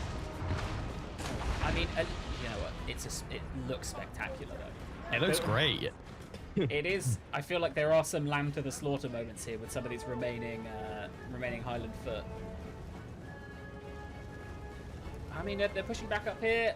What do you? I mean, honestly, the balance of power thinks this is still in Cody's favor. I think he needs to have he needs to get a massive surge forward and break up that line because it's an unbreakable wall right now of just old guard. I mean, taking the hill if he can. Yeah. And breaking through this side of the old guard because I think this side is really strong. Or if anything, it'd probably be probably trying to pull back and reform up closer to his rocket troop to draw the French to him, because he's always at a disadvantage because he's having to march to a preset line in formation. He wants to actually try and do that and force the French to come to him for once. The Monsters Abound, I see, is in chat already discussing. He'll be up next, discussing some of the tactics that he's taken, and confessing that I would not allow him to take an entire army of rockets. I mean, after what we've seen of rocket performance, I don't know if an entire army. I think an entire army of rockets may have broken this PC. It would have looked good. Yeah, the first volley would have I'm not great. sure it would have done much, yeah. And then 5 minutes later, when the smoke's cleared, the second volley would look great. Oh, I mean, this is 3 units of it. Can you imagine 20? Yeah. I mean, I think the old guard is starting to drop in count. Yeah, it's But whittling the them Highland foot are down. looking pretty ragged. I mean, if Oh, he's trying to flank here, though. This could be... Oh, he's caught up. No, his lines are caught. Is he charging in? I think he's charging in. He's sending them in. And honestly, like, they have the numbers. They have the numbers. They have a slight advantage over regular line infantry with their melee stats, so they're quite effective in melee. So they should deal with that unit of light infantry quite nicely. Although, he was hoping to back them up with the other one, but it broke. And I mean, I'm wondering at this point how many are breaking to his own rockets. I was going to say, you've got the battle on the hill, and then you've got the war crimes being committed in the background. Yeah, there's the cavalry coming in. Oh no! I mean, get a square in. Yeah. Mob square. Oh, they fired one chat fire shot. I can't remember if it's in Napoleon or if it's been a fever dream. I swear there's an animation where someone, maybe it's in Fall of the Samurai, they lob their bayonet rifle to it's like a finishing animation. That's really cool. I think someone like lobs it to skewer them, but I can't remember if it's in this or Fall of the Samurai. But that's always like really cool. I mean, there's still a significant number of Highlanders. Yeah, he's still got it. But he doesn't want them. He doesn't want them compressed like that. No. The French are moving in for the kill. Honestly, it's kind of like, you know, we've weakened the old guard. Now here comes the second army. Yeah. And like the old guard, a lot of them under half health. The Grand Battery, I think, is. I don't know about you. I haven't seen the experimental howitzer do much. It's not unlimited. It's not firing at all. He's forgotten about it. It was at the start. I guess he's thinking, he's limited up to bring it closer, but he's forgotten about it. Yeah. Maybe Andy's like, I'm seeing so many explosions. I'm sure my experimental howitzer's doing something. Probably. I've just had a letter from Geneva, and they say enough crimes have been committed today. We'll keep that one back. We can have the moral high ground here by doing nothing with this. I guess I mean, it looks like Cody has taken the hill. There are this unit of cavalry, I think, hidden back here, right? But yeah, taking the hill could be nice. I'd love to see a second unit here. Yeah, he needs to play into the strengths of going for a much larger army. So yeah. For every one unit that Andy's got, he probably needs 3 or 4 to tackle that one unit to break it up. Yeah, I think actually now his rocket troop are actually causing more harm than good because they're breaking his own morale as his troops are advancing, constantly under fire. And here it goes. Looks like, I mean, they're getting some shots in here, which is nice while these guys are forming up. It does feel though like every dead Frenchman in this battle is worth. It's costing 5 or 6 Highlanders, but I mean, it's a ratio he can maybe afford. I agree though. I would have maybe not had the rockets coming in here because the French look like they're okay. Yeah, the French got very high morale. Yeah. The Highland foot are going in. I mean, fantastic to hit the lines. He's just gone for it. He's gone for it. This is Cody's. Yeah. This is Cody's push. He's going for it. If I'm not winning the gun game, throwing it forward. He's like, screw it. We'll play it as Medieval 2. It's fine. Just everybody charge. I mean, could it work? Oh, why did I? If I waited just 4 seconds. Not against the French. And I guess the rocket's still. Yeah. Oh, you're right. His commitment to fire on any unit, no matter. I think you're right. There's definitely the English manning the rockets because they've been told. Actually, you know, the Scots are in there as well, and they've gone. And you know, a hit's a hit. French, Scots. Oh, that is unfortunate. Because it felt like maybe that charge there would have been able to reverse some fortunes, but I guess there's still a few Highland foot coming through the trees, but I think that's very much likely, isn't it? It's not enough. Yeah. All right, we can. I reckon fast forward Our And men see, are running, there's sir. is that heroic death? It is, and I reckon that will be the conclusion of our battle. They've just got to make it to the rockets, and The they've rocket just. Our men troops, are yeah, running, and they've sir. done it. Well, Let's get that one unit going. we'll start the chat of the poll if that was a Valiant defeat. What are your thoughts? I mean, he didn't thinking like how can he up it from going full melee with Kemet Janissaries? He definitely Our men Cody are definitely running, did sir. it. Yeah. I mean, can you have a self-inflicted Valiant All defeat hope is from lost, the sir. use of This battle is almost liberal done. use of rocketry? I guess so. I mean, we'll see. He has gone up in numbers, 1,700, and he's gotten less and He less has. every battle. It's them specializing. Yeah. What would the? Let's have a look at the rocketry. All right, take your bet. How many combined kills do you think those rocket troops have got? I combined less than 30, but I reckon there's one of them that's definitely not in double digits. Okay, I'm gonna be optimistic and say 50, but I'm hoping that includes friendly fire. Okay, let's have a look. Oh my gosh! Oh, okay. No, that's a pleasant surprise, Yeah, actually. Okay. I mean, does it include friendly fire? I think that's kills of the end. Oh, but ooh. here's why I tell you it might. Maybe. Okay, because this one's ranked up to rank 2 and it got 69 kills, and this one only ranked up to rank 1 and had. So it killed. Yeah, so it killed more of his own troops. Yeah. So no veterancy for you. I mean, overall though, he's got into triple digits combined. That's impressive. Yeah, it does mean that was unfortunately a 3-0 sweep for Fishy Takes, which I mean, it got more and more exciting. It did as it went on, because every time we loaded in, we were like, "Oh, he's playing as Ottomans. He'll have this type of army. Or he's playing as Britain. He'll have this." And he was like, "Nope." Our expectations were subverted every time. Yeah. But it is going to be up to the chat on if they believe that was a Valiant defeat.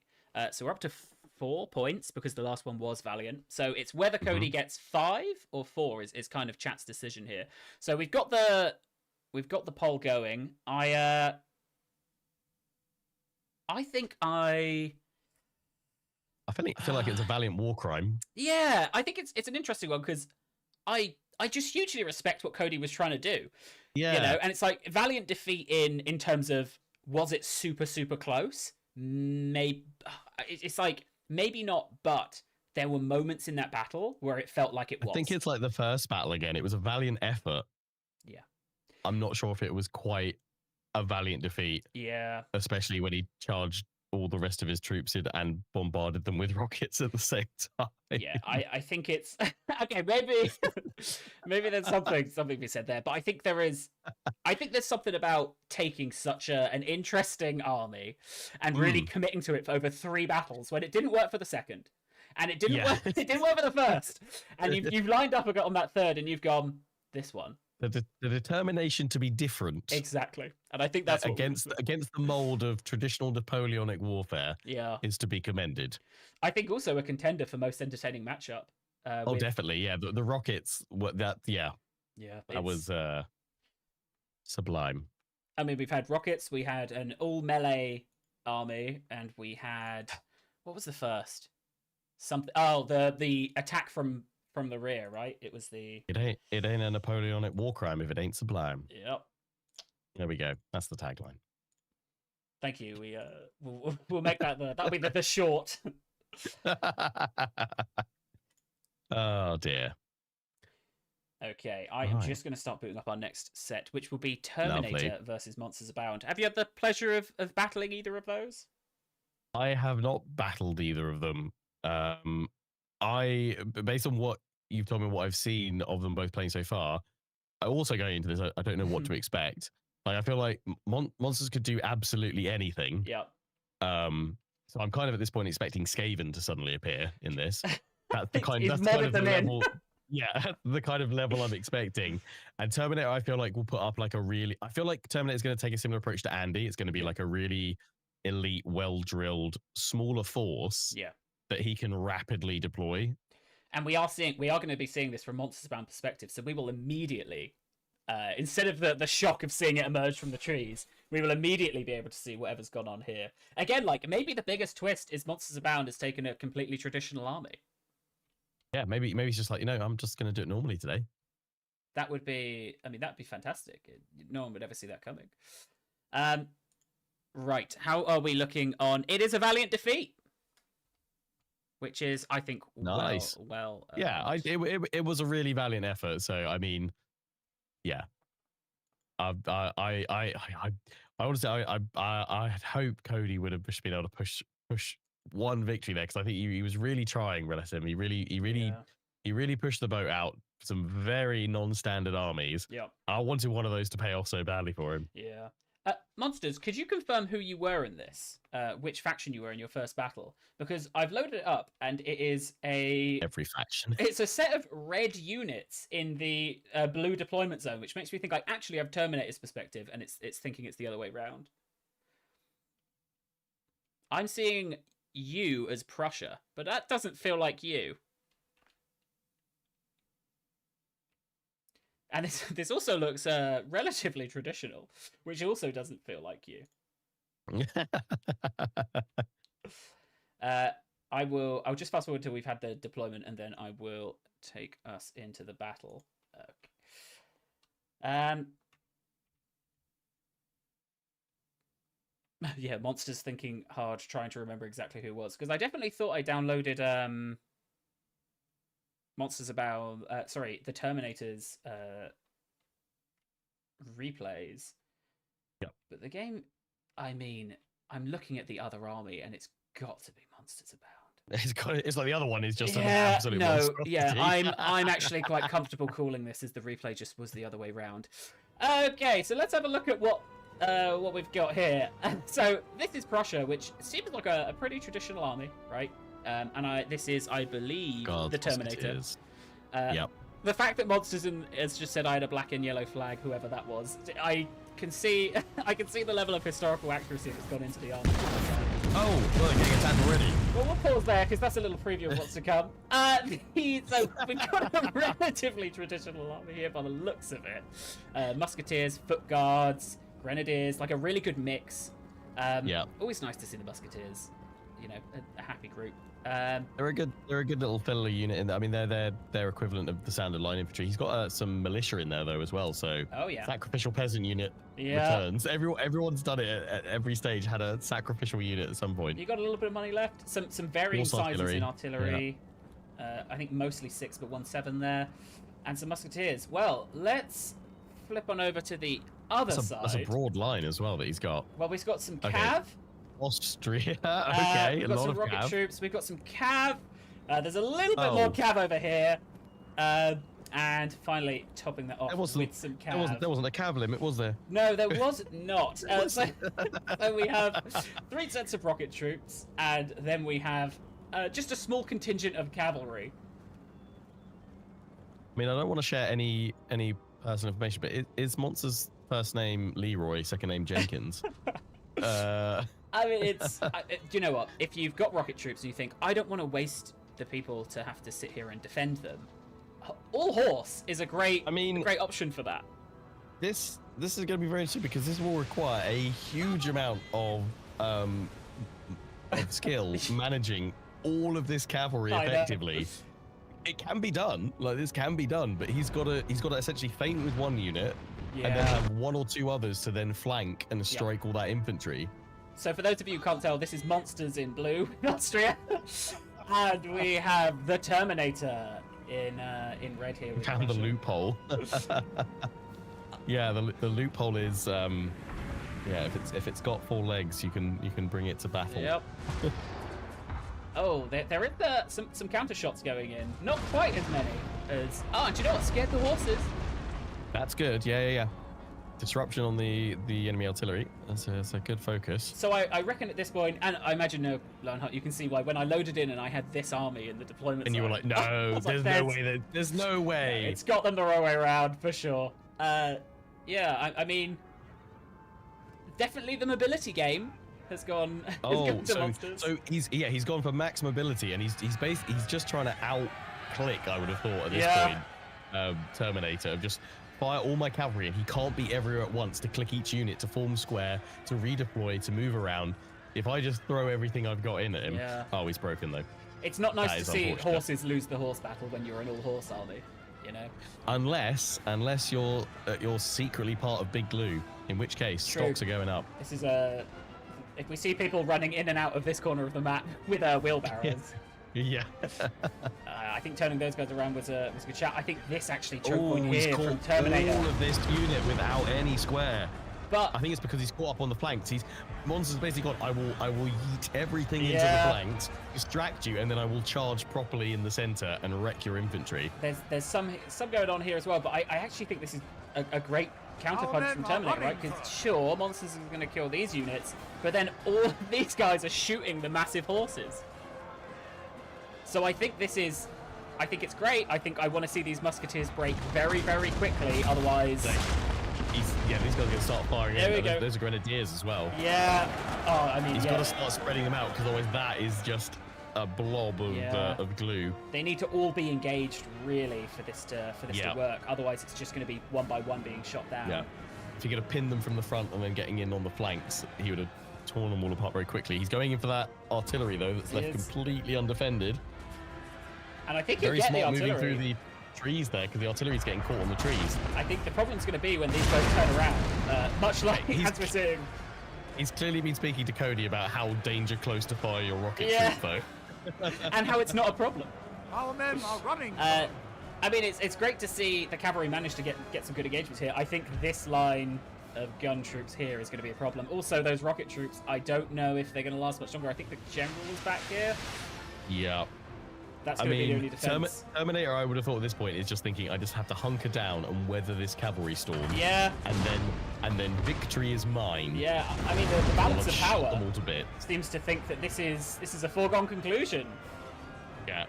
I think surely the balance of power is also the Balance wrong way of- round. Balance of Power is back in the pub already celebrating with a pint.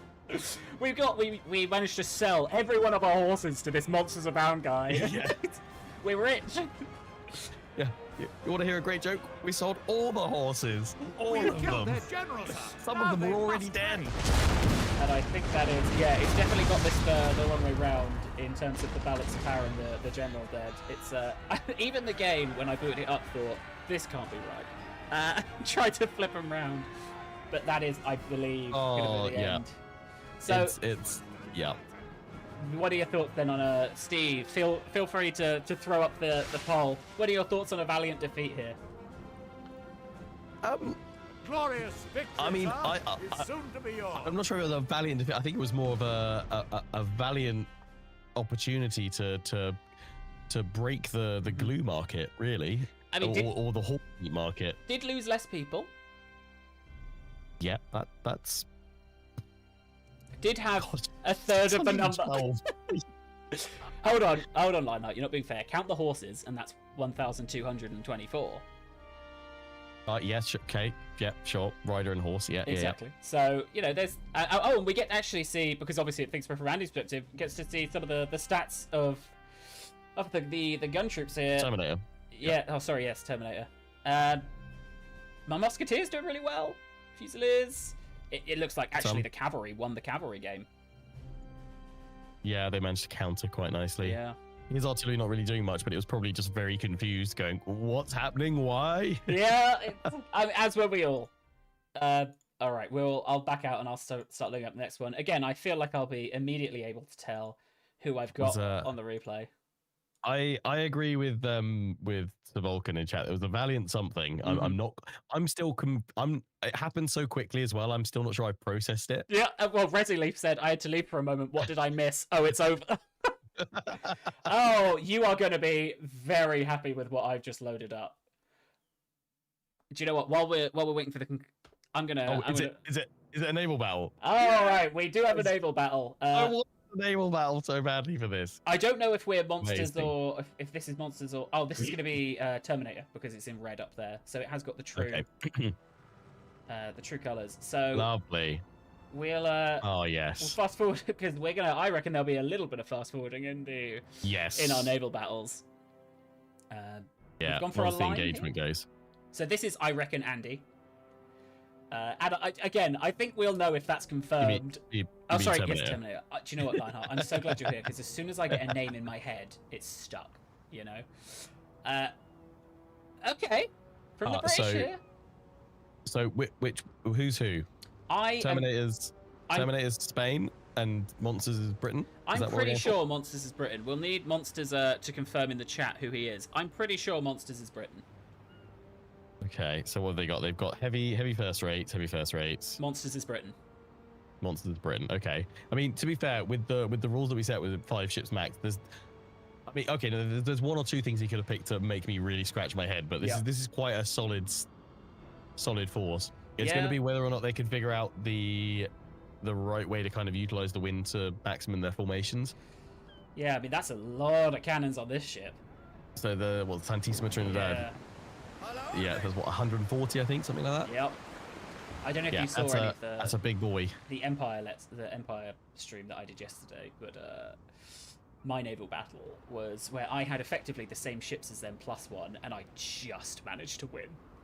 It was like there's no way I should have lost it. I am going to very quickly swap camera settings, just because I prefer the Total War camera for this one. I usually use the Total War camera, but on this PC, because I'm playing without a monitor, I can't middle click in to pan. Oh yeah. So I have to go for the standard one, otherwise I don't get a pan up when I go close. I don't need it for naval battles. All right. There we go. I'm going to have to use old school keyboard commands in order to pan around here. Right, let's have a look. Let's fast forward a little bit, because I think there's going to be some back and forth. Utilizing the wind. I'd say definitely Monsters figured out the better formation to start with of having a long single column line, whereas Terminator went for a broad line, which you broadly don't want unless you're staying static and just firing straight at the... We're having a mini Trafalgar, aren't we? Really? We are, yeah. And I see Monster in the chat as well saying Josh didn't specify anything about naval battles other than we could have one and pick 5 ships. So they've all just picked the biggest 5 ships. Yeah, fair. Yeah, completely respect it. I mean, I guess a part of me thought no one will end up picking a naval battle. So respect to you for doing so in the first place. Yeah, it's fantastic to see that. I mean, it's both, and this will be my take. I find naval battles to be both really macro heavy and also somehow incredibly micro heavy. The only Total War battle that is both at the same time. Yep. If you miss your broadside, and I've been told by chat several times I shouldn't be using broadsides. I don't. No, you want to leave it on auto fire.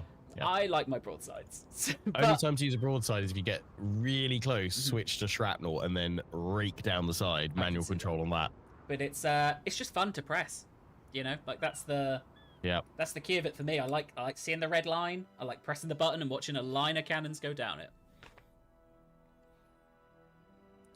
I mean, there's also an interesting play as well. I mean, the last time I played Napoleon was modded, so I don't know how much the mods would have like rebalanced things. But also, you can also go for the boarding actions. Just try and get in close, and shred them with canister or grape shot, and then go in for some boarding action. If you can just literally have better marine troops to jump on it, and I always quite enjoyed seeing them like hook on with their grappling. You see them swinging them for ages, and then suddenly launch them across. Yeah. I think we're starting to see the first engagements now, but I think the boarding actions are incredibly fun to watch as well. I also love to see just the physics of things smashing into the sails. Sails, yeah. Do you know what? Just pretty funny is, I think that this format has actually forced Monsters to take maybe the most traditional army he's had to take in this entire tournament. Yeah. What else can you bring here? I mean, I guess he could. I think there are rocket ships, so he could have gone all rocket ships in this. But which, as a ballsy strategy, might have worked if he could have paid it off against a human opponent just to confuse them and just set them on fire. But I like that he's gone. Explode. If I am going to bring any sort of traditional army, I'm doing it in the least traditional type of battle possible. Yeah. He still found a way to Monsters Abound it. 100%. Yeah, exactly. Ooh, that's a ton of shots going into that. But I love that this ship's being able to use both sets of cannons here. And that is definitely a broadside. Yeah. That's gotta be a man of my own heart. But I think this is smart. Like, they're taking damage, sure, but Monsters being able to fire on both sides, I think, is really nice for him there. We've got the San Carlos here being able to do similar, but just to a slightly lesser degree. The main thing is going to be of how they're dividing up their ships. Are they going to try and take them 2-on-1? Are they going 3-on-1? Are they just going to focus on one ship at a time and then work their way through the other's formation? Yep. Or are they going to broadly end up doing, you know, 1-on-1 all the way down the line? Do you think we'll see any boarding action? One I of hope our we'll see ships some is boarding destroyed. action. Fight. Oh. What would make this a strong contender for like most entertaining battles if they manage to hit the powder keg of another ship and make it explode?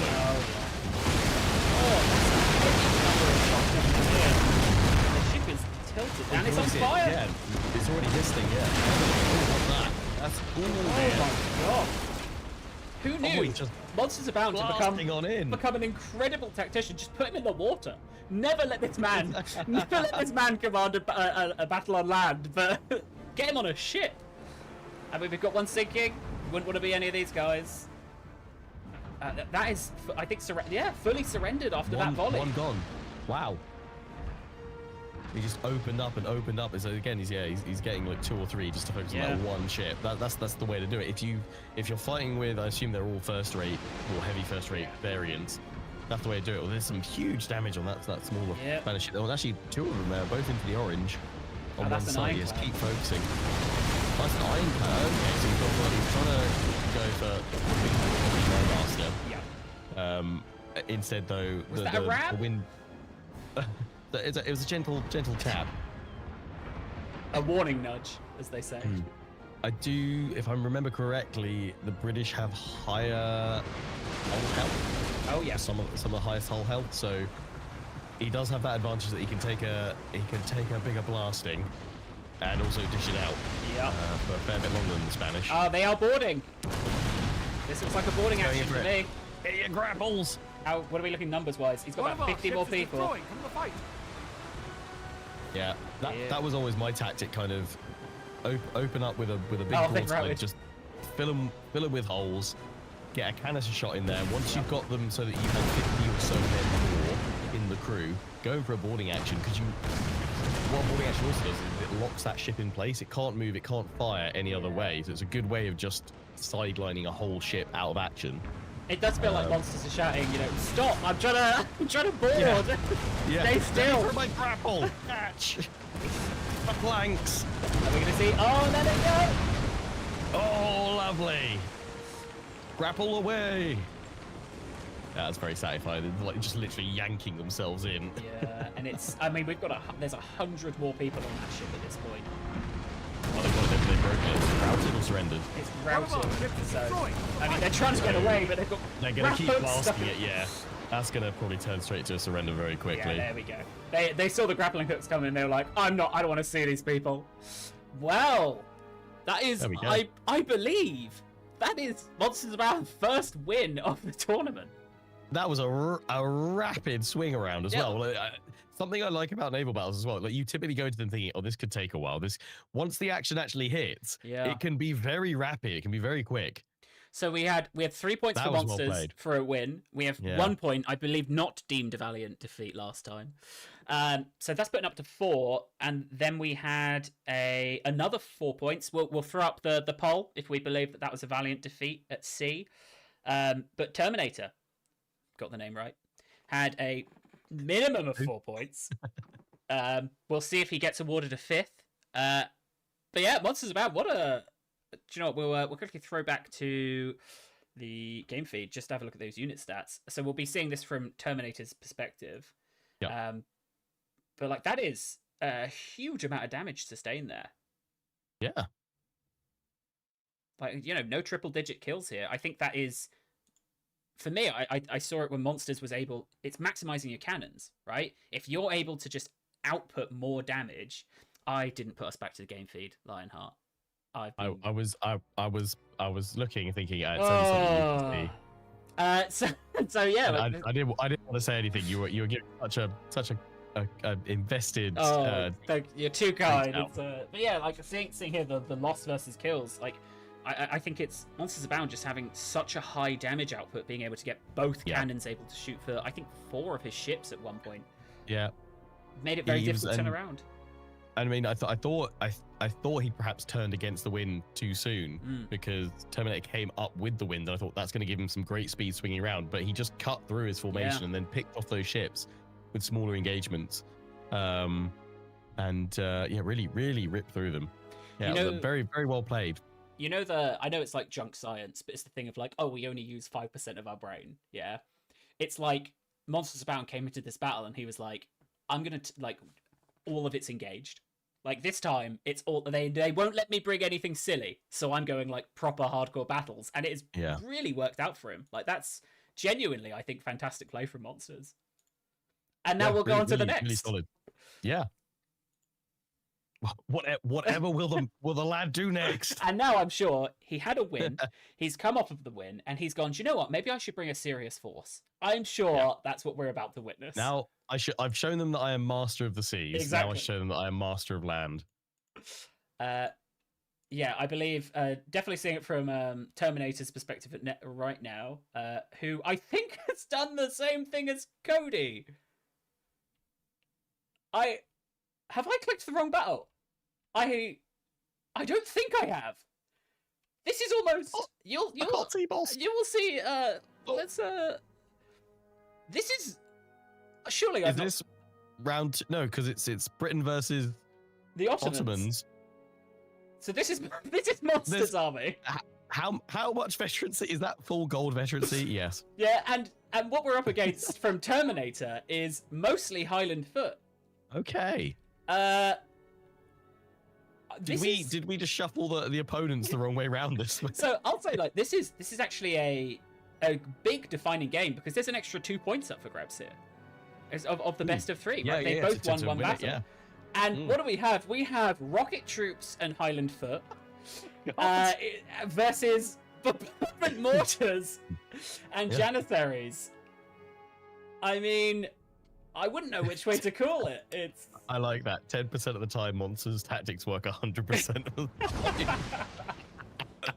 You've got to imagine they voted in. They've seen each other's armies, and they've both gone, what? Yeah. I mean, we saw Highland foot. They're not bad. You know, like if they're good. And also when we saw that they struggled really against elite gun forces, they're up against no gun forces. And their melee isn't awful. No, and he's turbocharged them all. He's given them all a massive chug of like Red Bull and sent them into battle and kicked them out and said go forward. Yeah, it's this gives you wings. Forward, my legions. I mean, look at the back and forth here. Oh, he's targeting he's just trying to artillery smash it with rockets with a massive wide spread into a very small area. I mean, it killed one person. I will I think I will quickly just swap us back to the other camera. Yeah. So then I can get the sweep in. There we go. Now we can get a little closer. Who would you tip this towards?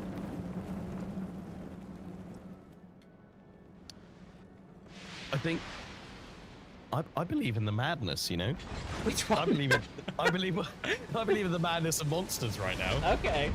You also because I want to see a massed force of Kemet Janissaries just destroy well-drilled professional line infantry. Yeah, I mean it's. But I mean Terminator is just. I mean the thing is though, Terminator seeing a massive blob of melee-only units in a narrow choke point that this map forces you and funnels you in. Yeah. Is probably thinking, wahaha. Yeah. So I mean, this is either going to go spectacularly well. Yeah. I think for either side. I don't think there's going to be any middle ground. I mean, this is a great thing for the rockets to be firing into, though. Like they're all so clumped up. You know, I'm seeing like 5 kills a rocket. I have also spotted we have got cavalry going around the outside here for Terminator. Scots Greys, yeah. Which could be pretty important as Monsters really just has given up that hill. He's you know He's got no cavalry, right? No. Just got all. No. Oh, I think General's bodyguard I spotted. Okay, so I mean, Terminator, I assume then is probably trying to scour to just check that there isn't any dedicated cav aside from the general, and thinking, right, I just have to wait until we clash, and then I can zip round with my cavalry and take out all your artillery. Yep. So he's just going to be firing all of that artillery, all the rocket troop, right into those melee units. I mean, Monsters does have the benefit that Cody didn't because he's got that huge amount of veterancy on his units. They're going to hold the morale a bit better. Yeah, and I think but I guess it's going to also be the question if we saw with the Highland last time. If you with those rockets, they're going to run pretty quick as well. A lot more forest in that central patch as well, which is going to save a lot of those troops from being blasted by rockets. So we both thought that the rockets wouldn't get many kills either the last time, and they surprised us. So this is okay. I'll tell you what though, this was the first time I booted up a battle with Monsters Abound, and I've seen the army and I've gone, oh, this could have been Monsters Army. Oh wait, no. But I think this is a really smart play from Terminator, right? So Monsters is going to charge the first line, probably kill him, and he's going to just fire on through. Exactly. Yep. Like that is, and then even here a third backup line, really smart. At this moment, I can actually hear Terminator saying, "Some of you may die, but it's a sacrifice I'm willing to make." And there's a long play here with these mortars, I think, and these great Scots. Yeah. I mean, Monsters can't do anything about them. No. He can't throw infantry at them. They're not going to do anything. But all he can do is sacrifice his general to slow it down long enough for the artillery to fire off another bombardment or two. Yeah, and I mean I've not really seen the mortars actually getting. Oh, there we go. I was going to see if we can get them close. Are they quick climb? I think it's quick climb. Down here. Is it quick climb? He's doing with the mortars. I mean, with the white powder trail. Yeah. I'll take your which is really nasty usually. But you've got it on a big old mob rather than a widespread line. They are quick climb. Boom. They are making it through. Like he's hiding them behind. Yeah, though. Monsters has countered with the exact same tactic that we've seen Terminator use. Yeah, he's going for peekaboo. We've got 2 units behind it. Yeah, you'll kill the first. Smart. But you can't get both of them. And that Highland foot is. The Highland foot is melting. And I actually wonder at this point, is Terminator always helping in the melting because he's firing into his own unit there? But then I guess it is now straight through. This is the second charge. Oh, and the rockets again. Like we're going to see is this morale debuff. Oh, they did manage to catch them. That could be. I mean, this side could be pretty brutal if you can turn them out and shoot all the way down. We have managed to get a second charge. He's got to keep that momentum going. He's got to keep. These guys have got to push forward. Rapid click rate all the way through. Yeah, I don't think he spotted that. I don't think he expected them maybe to win that quickly. Are they just done? They're just like, we're taking a nap in the bush. We're done. Oh, there we go. We've got a lot more of a break here. That's huge. I mean, he's got 3 lines essentially. Yeah. Is that going to be enough? It's a numbers game, isn't it? And I think the horses here, I don't think we're moving. I mean, I would have given them an attack order on the cannons and forgotten about them. But I reckon here has just absolutely consumed Terminator's entire attention. Yeah, definitely. Well, he probably thought, the first line will go a bit wobbly, but I'll hold. Yeah. And they've melted. Is that veterancy definitely coming into play for sure? Yeah, it's and I think if we can maybe see a unit come around and get these guys, although maybe there'll be a break. He's just going to focus on over. He's thrown 3 units onto that one. They must break. Our men are running. Oh, we're seeing a break of the second line. Yeah, and even that quick line was well placed there as well now.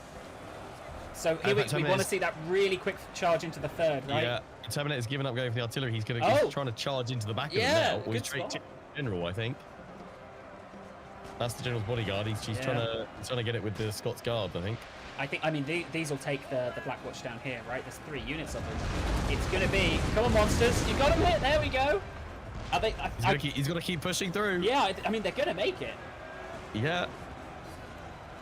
So it looks like going to start the sweep here and then push down, trying to keep them engaged here. Oh, no, they're all going to get some. Our men are running.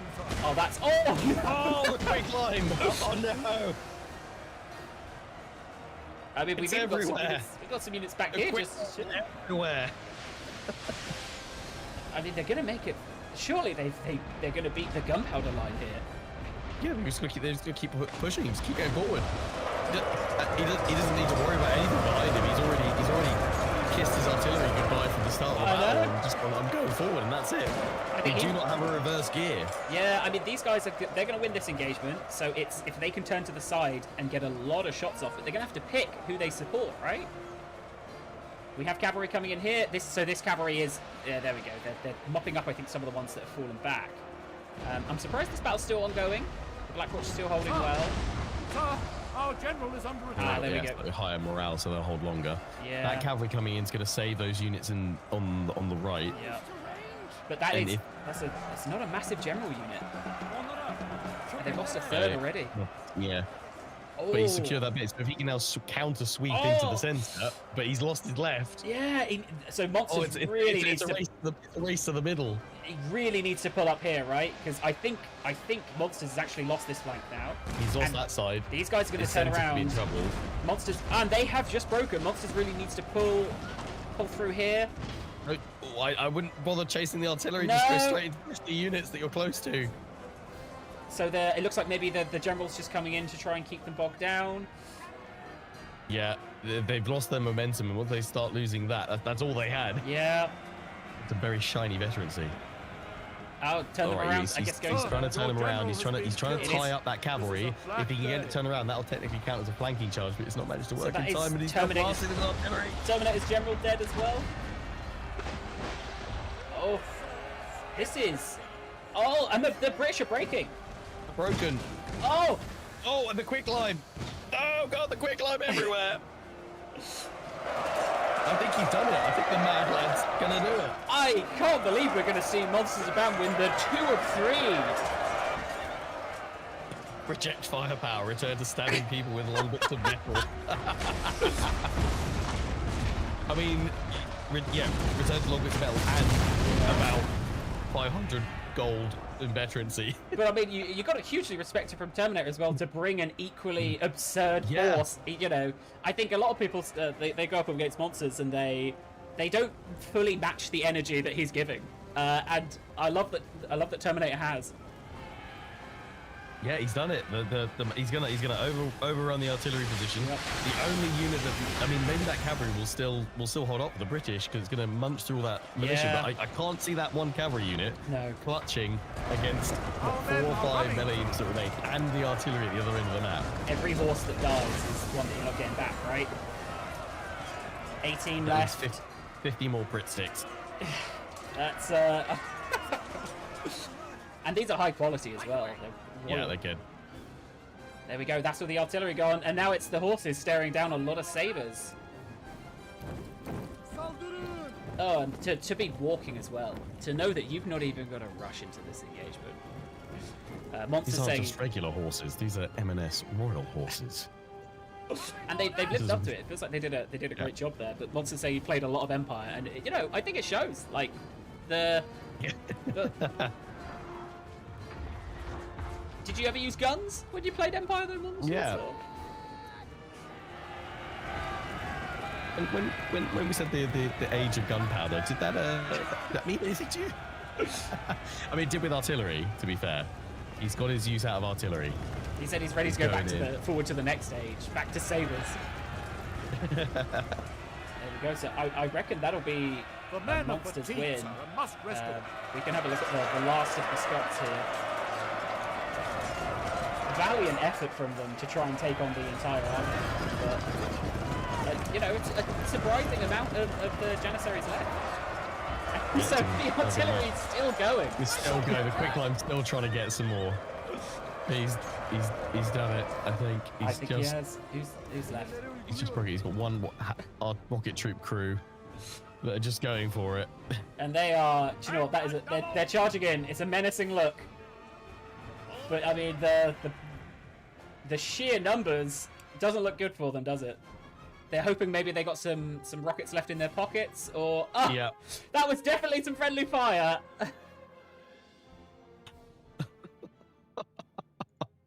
All hope is lost, sir. This battle is almost done.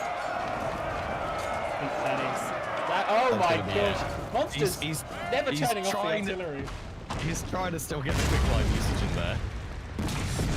There we go. It's like he's been told the quicklime goes off if we don't use it all. Quick, keep firing. And I mean, like, look at the losses on each side here. Yeah, that was catastrophic casualties.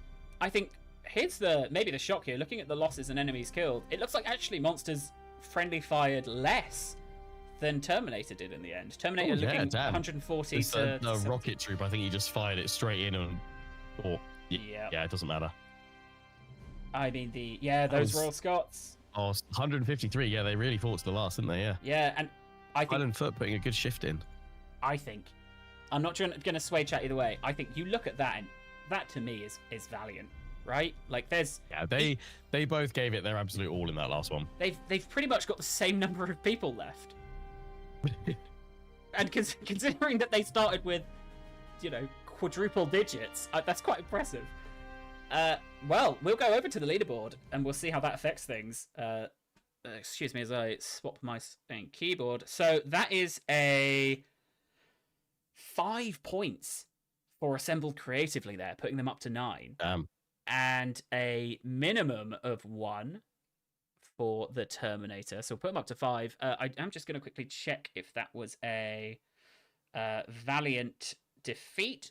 Steve, feel free in chat to let me know if that was. I can't see the message elsewhere. Sorry, for the second battle, if that was a Valiant defeat. Now I live with the 10-second delay of the stream.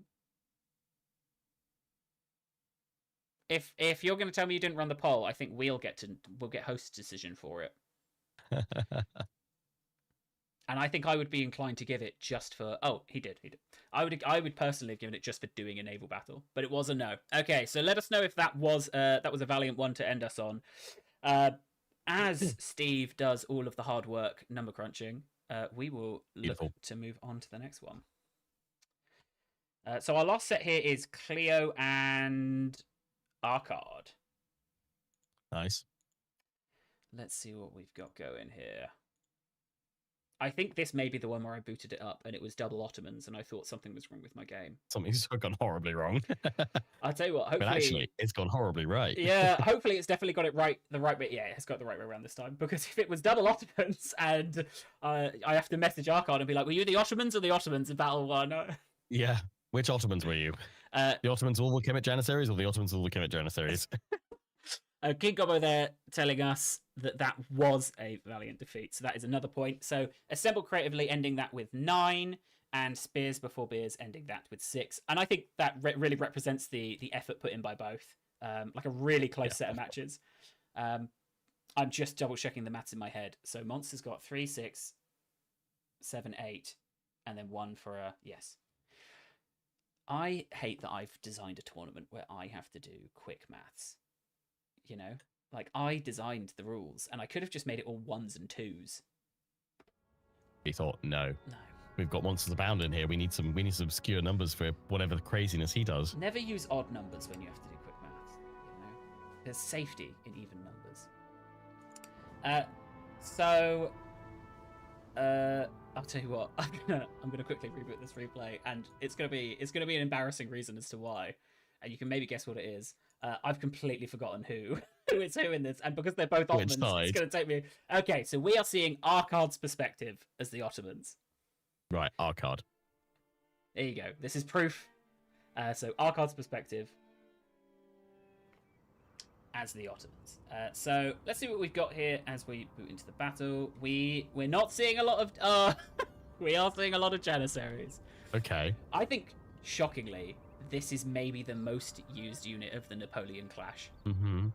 I think it's because it's the one that, and especially for this first map as well. Yeah. It probably works the best because you can't form up straight lines or large broad battle lines. Yeah. So you have to find other ways to exploit the flanks or pull units out. This is actually probably the most balanced Ottoman army that we've seen so far. You've got some melee troops. You've got some long-range light troops, you've got some artillery, you've got some heavy cav in there, and camels, hello. Camel gunners as well.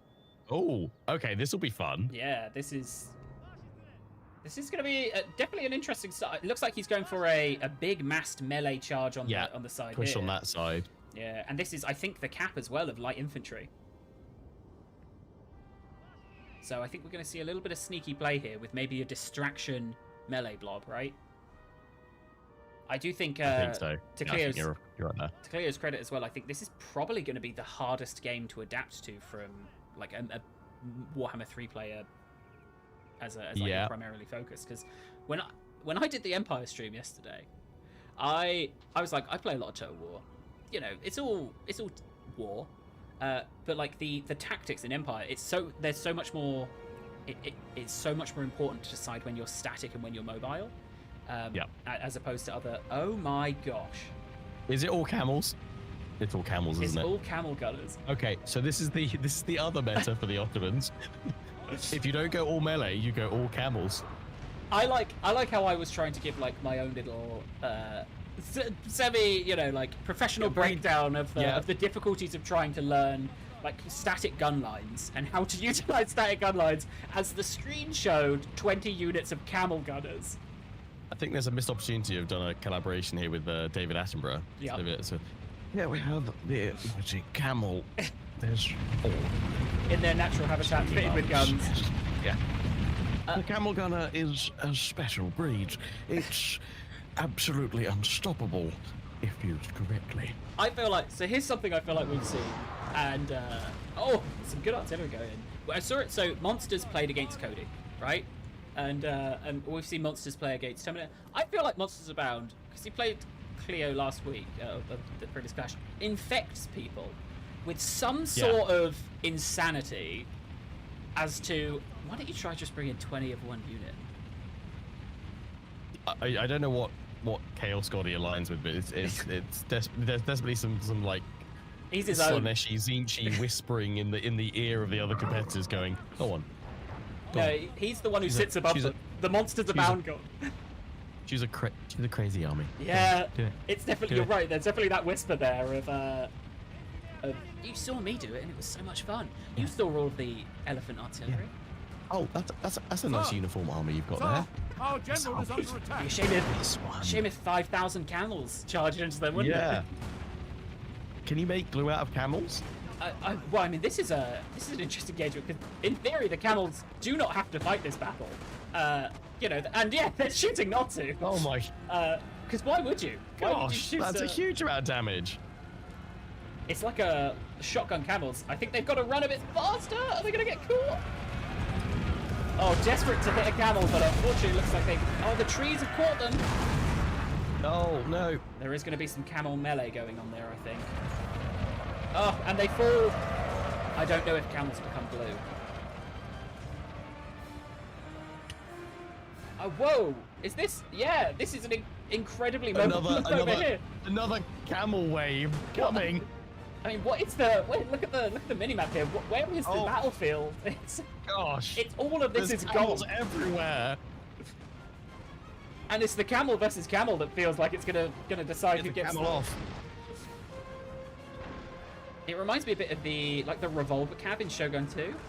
Yeah. The artillery is coming down, but I mean nothing's staying in one location for long enough really for it to take aim. I mean, yeah, someone is pointing out they have the same colours and the same flag, so I can do that every now and then, just so we can make sure we see who is who. Yeah. Is this a charge? Is this? I'm probably not going to gun them down, but I have a camel. I'm just going to slam camels into my phone. I mean, it makes sense. Also, this Ottoman civil war, it's clearly the camel master. It's wiped out their stock of camels, that's for sure. Another 1,000 years before another camel was fielded. Yeah. I feel like that was a pretty decisive rout. Oh yeah, that did not end. That's impressive how well that infantry actually took that camel charge. Yeah. You're dealing with a lot more weight with a camel like slamming into them like a horse, right? I think they just shot their own camels. I can't. Hold on, whose camels are these? I don't know. It's camel on camel. Right. So some camels are attacking some camels over here. Our men are running, sir. And then it's a full-on Janissary meat grinder. Imagine camel. Janissary general. He's just watching from the hill. These horses, like, all of these other horses look real weird. You notice that? And that camel doesn't even have a rider. This is the first time I have no idea what's happening. It's, yeah. It's just... I'm using the mini map to try and work out whose camels are whose, but it's so jumping just over here. Arcard looks like he's actually managed to keep his force fairly well because he went for a more balanced force. He had camels, and yes, he had something that wasn't camels. Someone's saying it felt like an unfair matchup. Clearly, the Ottomans are better than the Ottomans. Yeah, it's the Civil War was one-sided by the looks of it. I mean, the cavalry brigades clearly just rioted, and the rest of the army went, well, we've got all the other stuff. The camel tax that was imposed caused a significant public order. I think to be fair, Arcard's kept his own camels alive. Yeah. I think. Are those his? It's that, or there's an inter-civil war within the civil war between the camel gunners. I'm pretty sure these are Arcard's camel gunners versus Cleo's camel gunners here. I don't think I've ever said the words camel gunners so many times in my life. I feel like we needed a camel counter for this one. Oh, yeah. Hey, and the other thing being, obviously because you can only play its faction once, we'll probably see no more camel gunners. This is probably the last camel gunners of the tournament. No more melee spam. Oh, very true.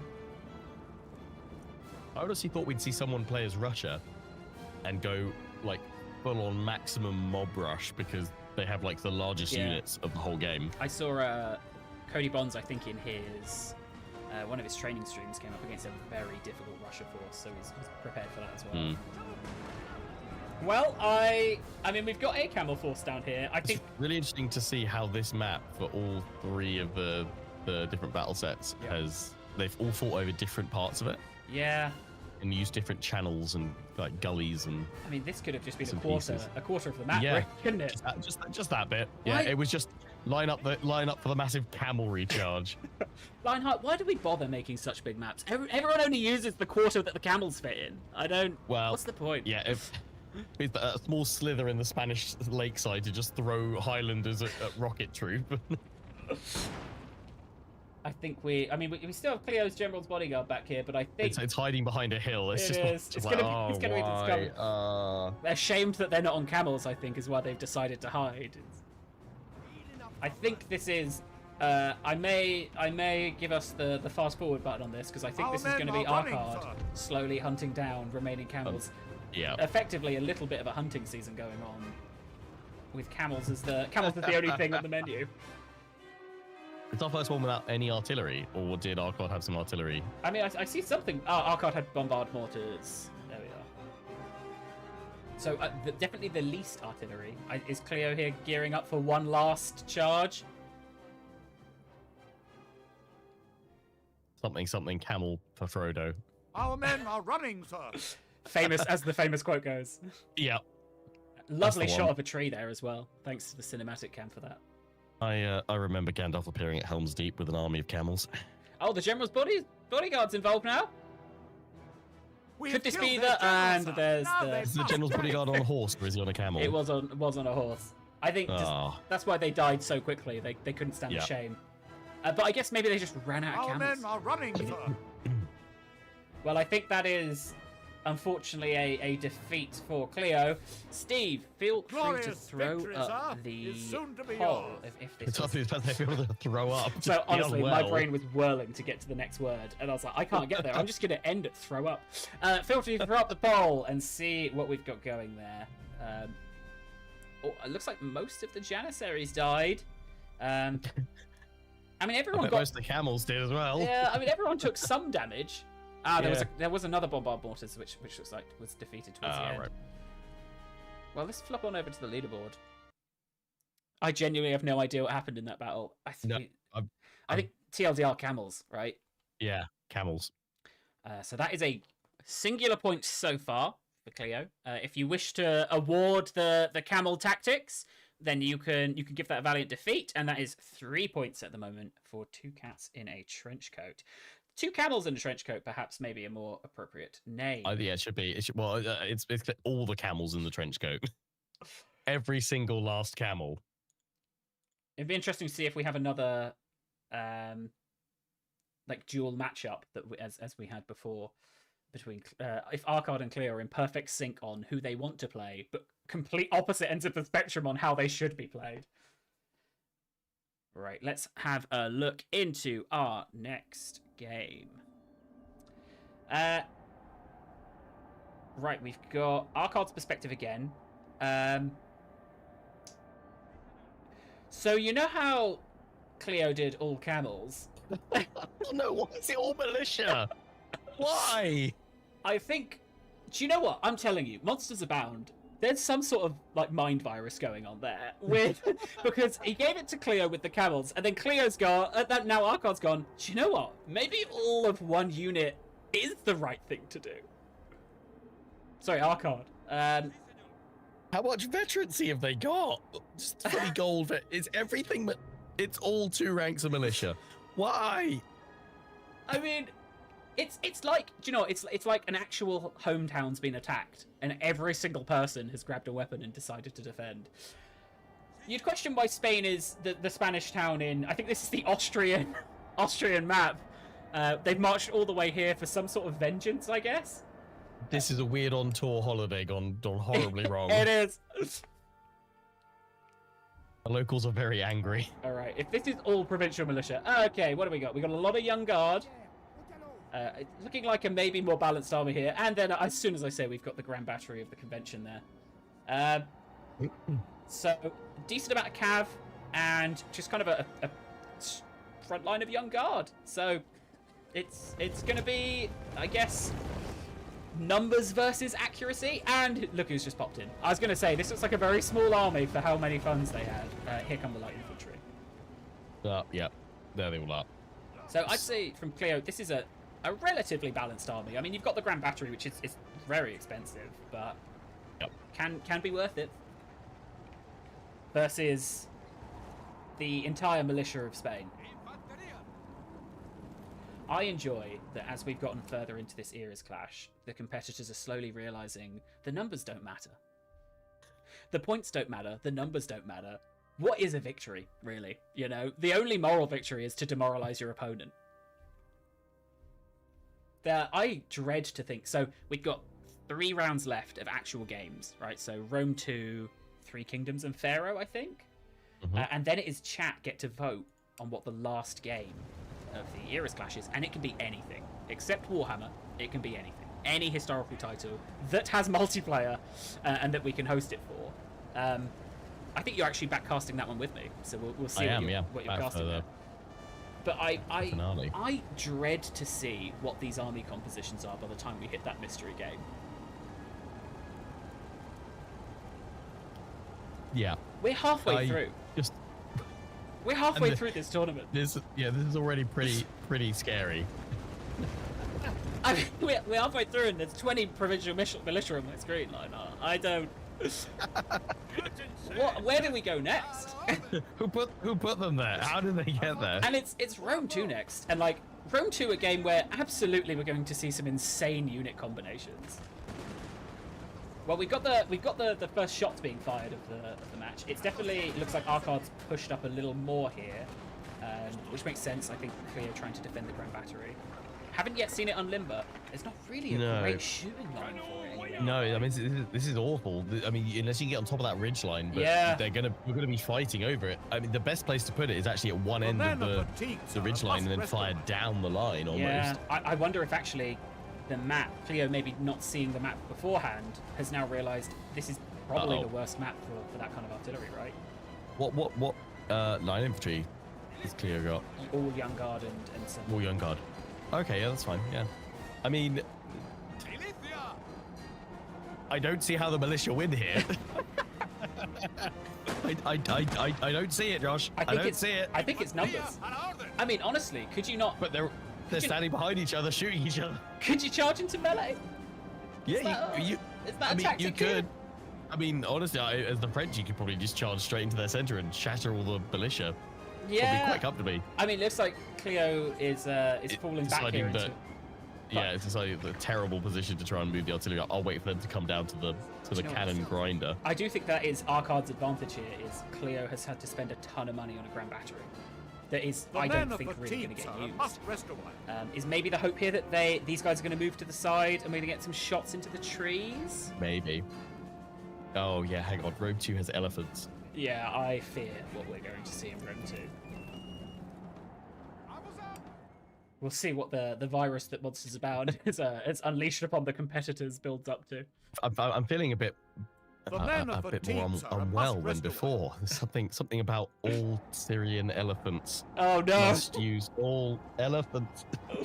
So we do have a little cavalry sneak going here. It's going to take him a little while to get round, but I guess Arcard really has no answer. He can't do anything because there's a mountain wall just blocking them off anyway. We have got the Grand Battery. It's just incredibly difficult to find anywhere to shoot them from. I think we should have stipulated a rule that you have to record yourself for this, not the gameplay screen, but yourself just screaming when you realise. And it would just be... Oh, no! Yeah, I mean, they're hoping to get some... They got a couple of kills there. It's just... I wouldn't want to be these young guards right now. And that's why they're running, I'm sure. You don't want to be walking in front of these cannons. Also, this hill has definitely done something to Napoleon. You know, like, they hate this hill. That's why the Grand Battery has chosen to fire directly into it. I mean, Arcard, he's funneling them in, but he's also still able to use greater numbers here, right, with an encirclement. I think this will be a difficult part for him to get through. The cav here is going to be difficult, but if these guys turn around... I mean, this is. I mean, they can't form square. They're very much going to be munched. Yeah, there's a militia munching about to happen. I guess I'm not counting Arcard out here because this is, we saw it with the Janissaries. Sometimes you just have so many people that there aren't enough bullets in the world. Cleo kind of having to continually fall back here because taking losses and I think maybe taking as many as being dealt out. I think the Cleo's tactic here is to try and find a place where this Grand Battery can be used because it is so expensive. But I wonder if actually Cleo would be better off just trying to get some firing lines going. Yeah, I think you should need to start firing because it's... Yeah. Oh. That cavalry's going to get held up otherwise at the back and will get slowed down. The cavalry's... If it loses its momentum, then maybe that militia with all of its veterancy, I think just got inspired there as well. Yeah, and we have got shots coming in from Cleo. I think this is where you need to hold Arcard because the numbers don't matter as much here if they can't all be deployed out and stretched nicely. Oh, I think I've crashed. Oh no! There's too many provincial militia. Too much. Oh no! Right, I'm gonna boot back up and fast forward onto that replay then and see if we can get back to where we were. Just too many militia. The game couldn't handle that many militia. Just militia broke the game. I'll tell you what, since like Run Remastered, we had a couple of desyncs in. Since then, we've had a really solid run of replays up until this very moment. It was all the Spanish militia that broke it. It was. I will boot that back up. I'll stick that on fast forward and see if we get there. If I can get past, if we do have a unfortunate consistent crash there, we'll have to reach out to them and see who exactly won that battle. Yep. Steve, in the chat, do we know what the result of that last poll was as to whether that was a Valiant defeat or not? And that would have been for Cleo, right? It was not a Valiant defeat, so that is still going to be 1 point for Cleo. So looking at the scores as they currently stand, just as I've got that fast forwarding in the background, is this Fishy Takes going into the lead?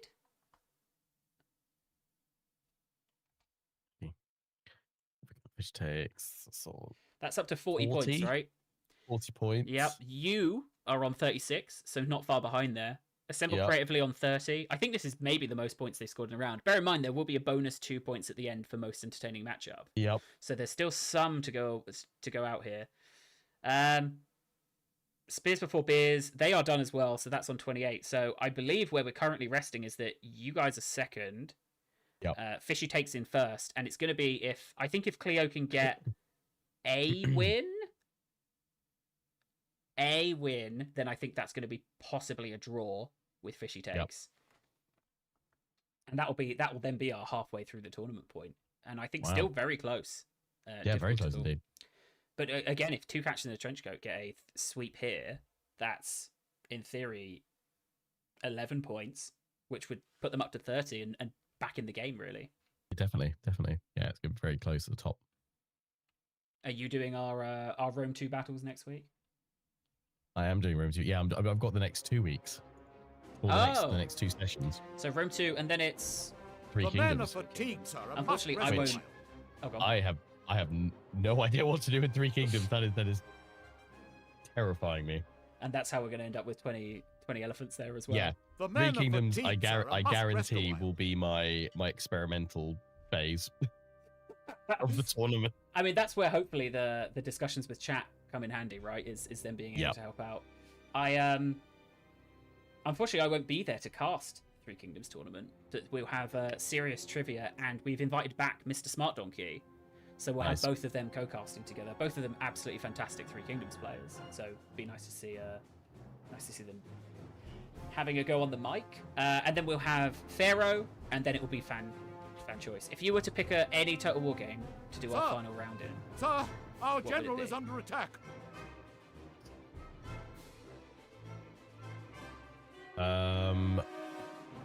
Either Attila yeah. or Medieval 2 free for all. Oh. The men are fatigued, There are no sir, and rules. must rest There is awhile. only free for all. That's the other thing, is maybe I can rope some other people into doing some duo matches for if it's very close. Double points because there's double the players. Huh? I'm live pitching. I think we made it past the GC. I think I actually had Napoleon running on this PC for the last 3 days, so that might have been what contributed to that. But it looks like we managed to get past that point. So we did have a Lovely. cavalry rout. It's actually looking like this provincial militia is maybe more of a force to be reckoned with than you initially The gave them men are credit for. fatigued, sir, and must rest a while. This I'm not cavalry sure are- what those militia are, what they're eating, but it's clearly some strong beans. Yeah, I mean, it's. I'm surprised that veterancy Yeah. just en masse is beating the French so well. I mean, have they killed any really? They've not really killed any of the young guard. Yeah, So the young guard is still they've gonna cheat tickled through. them. They've tickled them a little bit. But And that Grand Battery is, I think, finally forming up where Cleo wants it. I think it's also. I think the young guard maybe want to be in a slightly longer set of lines. Our men But I are think this is running, going to be sir. Cleo. I think Cleo at this point has maybe played 6 hours of Empire and Napoleon. And I think as someone who played, my save yesterday in our stream was 180 turns in, and I actually think my tactics were worse than anyone we've seen in the clash.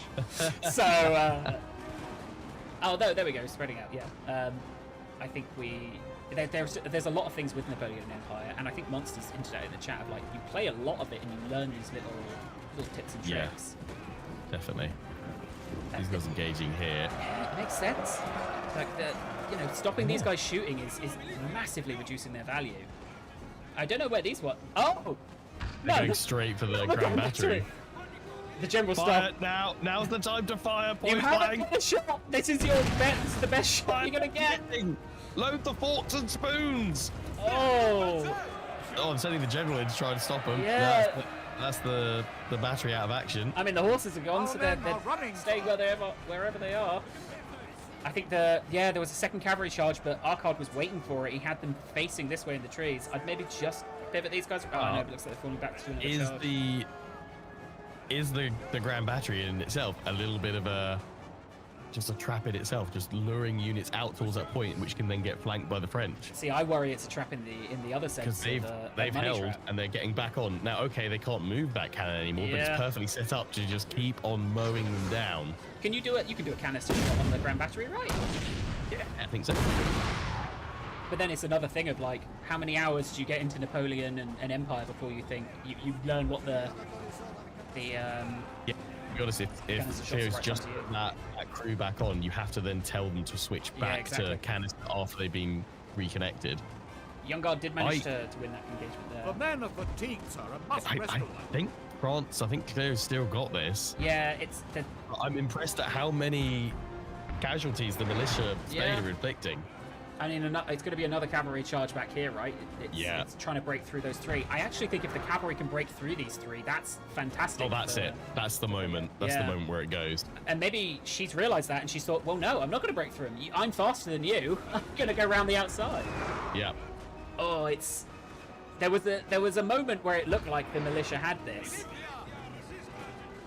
I still Definitely, the momentum was solid. I still believe in them, you know.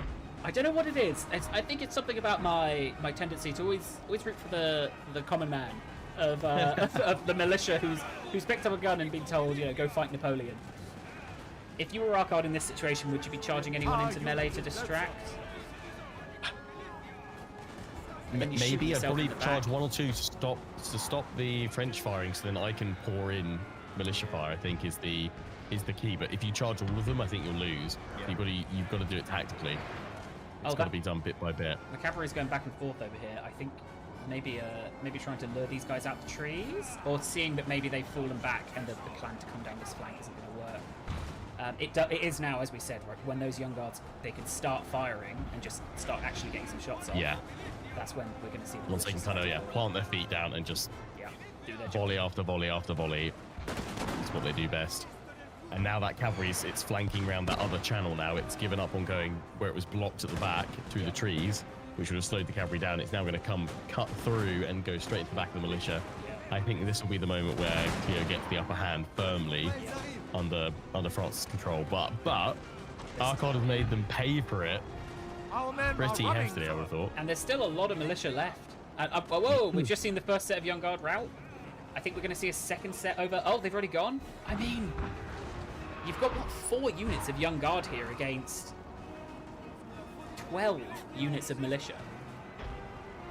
Can they take 3 each? Yeah, as well. There's ammo. How many bullets? How many bullets do you have? Again, so this is exactly what I would be doing, but you know, I'm not a great player, but this is what I would do. Tie them up. Yeah, tie them up. Flank them. Yeah. I mean, you've got the numbers. You've got 12 units versus 4. Yeah. You've still got 8 units up if you just charge them. Oh, here comes the cavalry. If this even the field. Yeah, break it here. Maybe send 1 here just to make sure that. Yeah. Now all those French troops need to do is hold every single unit in melee, and the cavalry just sweeps in from behind. Yep. And suddenly it flips that numerical advantage. The cavalry are pulling back. This is some great play. Yeah. By both players here. I mean, this is feeling pretty Valiant to me, no matter which way it goes at this point. I mean, and Cleo as well, doing everything she can to get the Grand Battery involved, which was not like pulling Arcard out into this more open space. I mean, they're shaken, but with what if they're not wavering yet? These guys, I mean, I'm wondering. Troops. I'm wondering if they're out of ammo. They were shooting from the very start of the battle. At the moment, they're also right in front of where the cannons are, but I think that cannon is only firing round shot right now. It's not doing canister. Yeah. But that's actually fine, because it means you can have troops right in front of it. Was that another rally going off? I think all generals are still alive. I mean, only just with 4 units left in the squad. Ooh, I don't know. Oh, yeah, so I think they are out of ammo, because I think they've just charged in there to help break that. I mean, if Cleo runs out of ammo on all of these units... Our men are running, sir. I think this is the moment where Arcard has to probably maybe like charge it and just try and do it with momentum and a charge bonus. I mean, that is a unit out of ammo, surely. Yeah, I wouldn't. I would have pulled them back and separated up the line, keep them stretched, and maybe have the cav coming in now, like smash into the back of these provincial militia with those cav. I reckon we're very soon going to see more out of ammo. Suddenly go. All hope is lost, sir. We want to see if the cav can get involved here. I think that's going to be the determining factor. But otherwise, I think, is that heroic? That's it. That's going to be it. That's the provincial militia. But this is incredibly close. Yeah, the French are going to hold that. And there we go. Militia going to break. There we go. Blimey. I didn't think either of us expected to see the militia do that well in this engagement. And now the cavalry. Yeah, I thought that was going to end up breaking much. God, double the amount there, Arcard. Yeah. That was 2,298. I think that is currently the record for the most troops we've seen in a Napoleon battle, right? Yeah. We can see some of the unit statistics as well from provincial militia. You know, I think one of them had 100 kills. No, 95. There you go, close enough. 95, nearly. They did a good job. But then they don't need many kills each, because if they've doubled the numbers, just whittling it down. So Cleo lost 805. She lost a lot of the army there. Yeah, but like, look at the number killed. Yeah. That's a pretty much an exact 1-to-2 ratio there. Well, we're flopping over to the leaderboard. Lionheart, at the very start of this stream, I said we're going to flop on over to the leaderboard instead of flip, and I am stuck saying flop. Wait, you're stuck flopping? I've said flop every single time we've swapped on over. So that is 3 points for Cleo. We are going to be going into our last battle very soon, and that is 1 point for Two Cats in a Trench Coat, putting them even. So, Steve, throw the poll out of if you think that is a Valiant defeat for Arcard. Personally, I think that's maybe one of the most Valiant defeats we've seen. Yeah, that was pretty valiant. That was a really good effort by both. You know, I think it's actually going to be the hardest poll of this. Is going to be most entertaining matchup. We have seen there's been some really good ones. I think every trio had one. Yeah, at least just incredible battle. I wonder if people will give it to monsters for the naval battle. All right, I booted us in. I will try and keep an eye on chat. So, Gobbo, let me know when the results of that are in. Otherwise, let's see what we've got. We've got a lot of fencibles. So this is, again, Arcard's perspective. We have foot guards. It's looking like a... Is there no artillery? Rifles. It's got rifles. Okay. I think there's no artillery. No arty, okay. Well, rifles. But is he mainly fencibles though? Which are essentially British militia. Yeah. I think we've got the foot guards, and I think this is going to be. I mean, I would maybe have those the other way. Yeah, use the fencibles as the bullet catchers, and then unleash your own volleys from the flanks. I mean, the intent with here the foot guards and the rifles. The heavy amount of cav. Yeah. This is. I'm hoping we get a good high ground cavalry clash because we've not had that yet. Yeah. It's here we go. So let's see what we're up against. It is Russia. So we are seeing them. Hey! I think I just saw. Yep, we've got some very unicorns. Very heavy artillery on the other side. Unicorns. Okay. This is yeah, it's gonna be messy. A lot of I've got some Jaegers as well. Russian Jaegers. I think Ulans. It's there's not much on this side really. I don't know. Maybe it's relatively equal here in terms of number. So they've got the firepower, Russia, but they don't. Their traditional strength is that they have the numbers, and we don't have the numbers here because all the money's been spent on those 3 units of unicorns. Yep. So if the British can close the distance quickly enough, which they probably will be able to if the cavalry is used correctly, Russia's going to be in trouble because they won't have the numbers that they typically normally would do to repel an attack. Yeah. Whereas Britain does have the numbers here because of the sheer number of fencibles that Arcard's brought. Yep, and Arcard as well, going, as we say, taking the hill. It looks like Cleo's not going to try and contest that. Really, no. There's 2 ways down here, right? And if you want to go for the much longer flank, if those cavalry are able to hit the unicorns, and luckily I think for Cleo's benefit, on the opposite side of the map here to that hill. Yeah. So going to be harder to get all the way through. Would you call this a good map for artillery?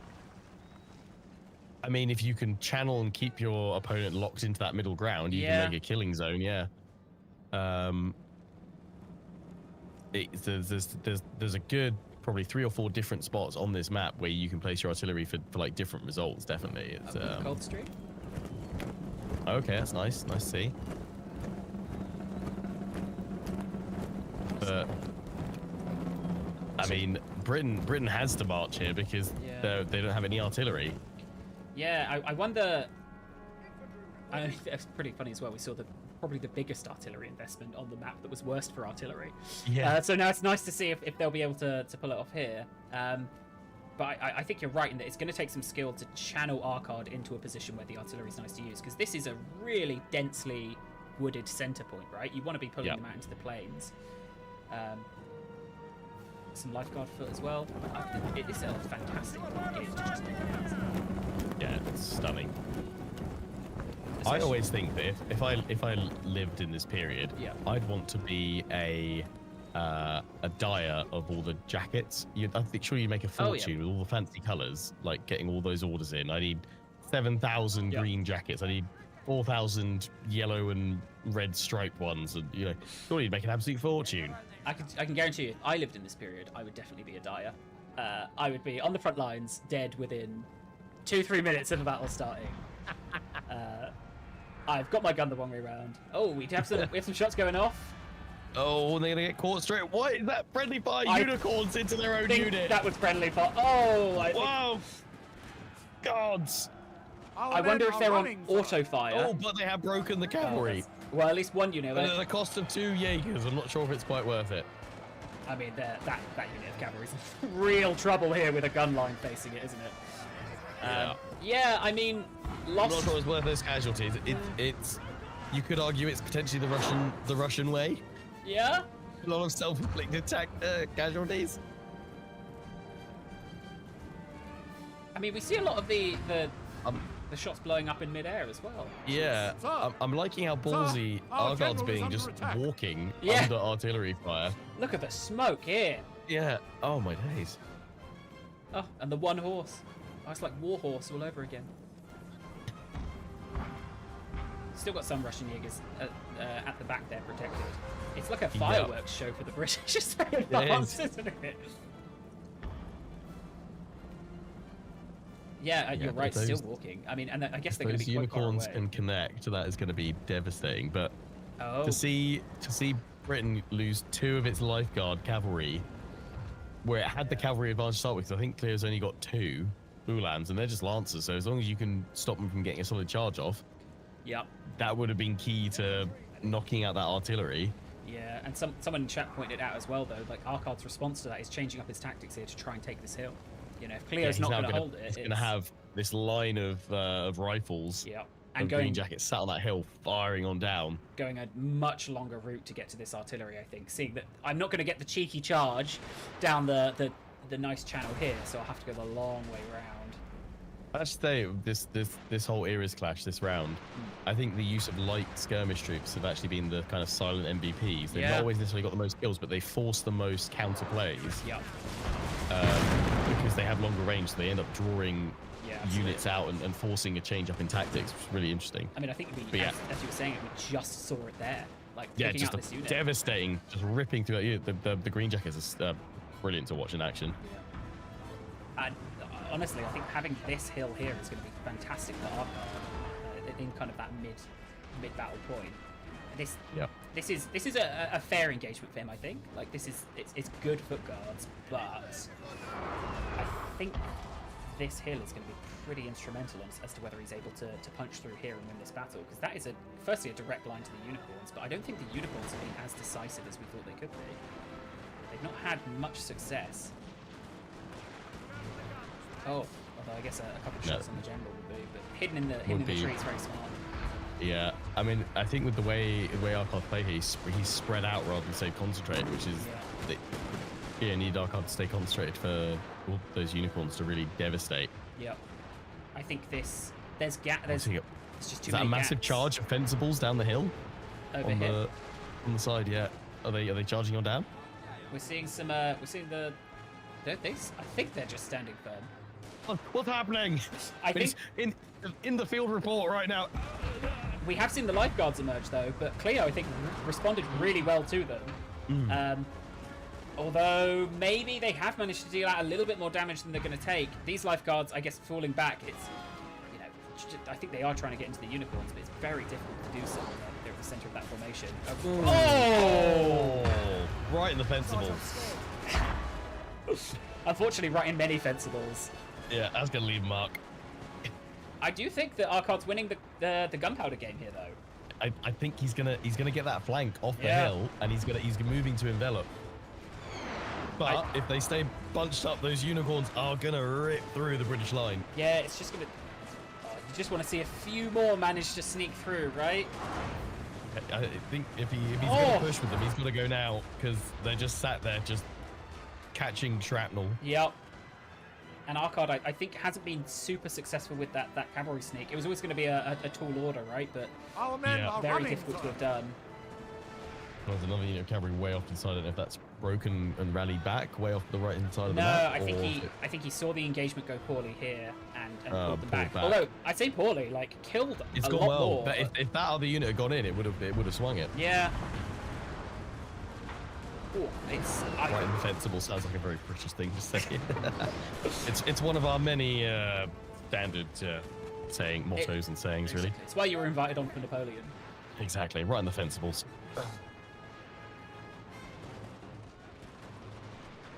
I wish that I don't know why it doesn't. Unless you have figured it out, and I Empire and Napoleon don't have the press K for a cinematic cam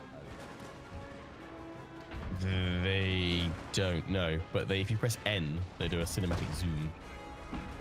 Dramatic. It's got a dramatic shot of a unicorn firing.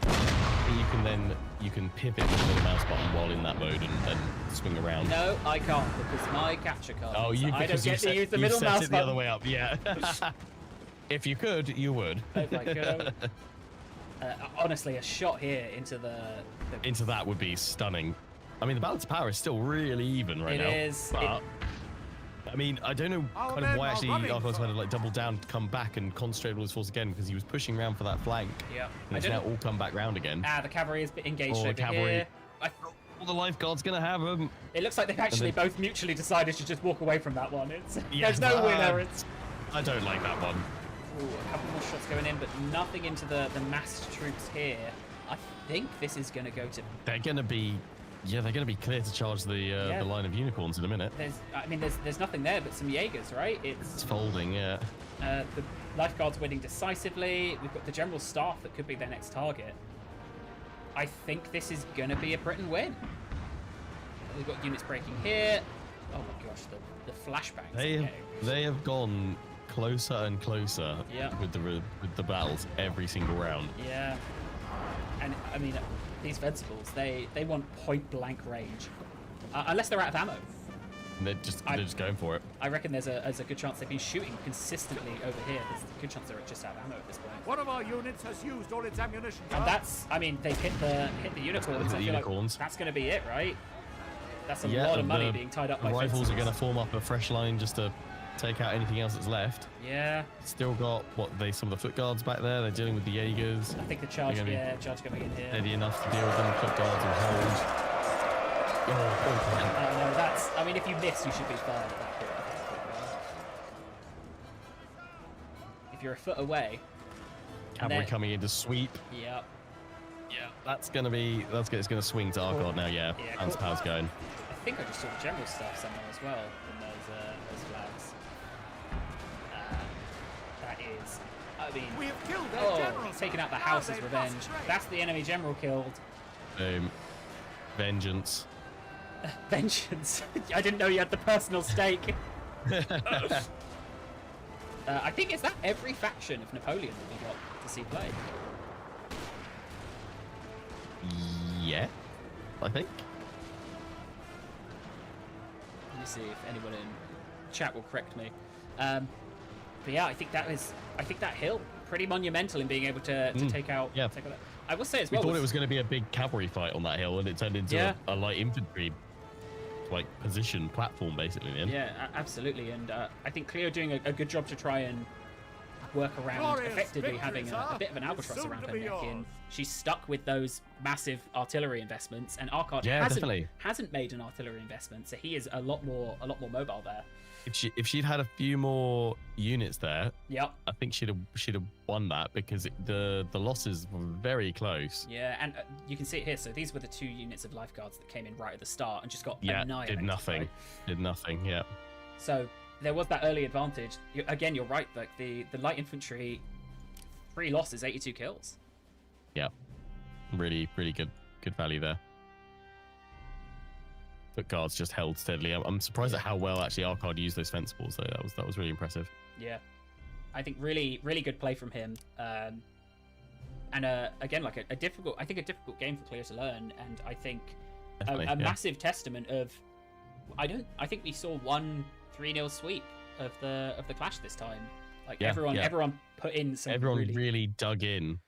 Really strong. I think this is probably the Total War most departed from anything close to the Warhammer games. If you're familiar with them, this is probably the ones that are most different.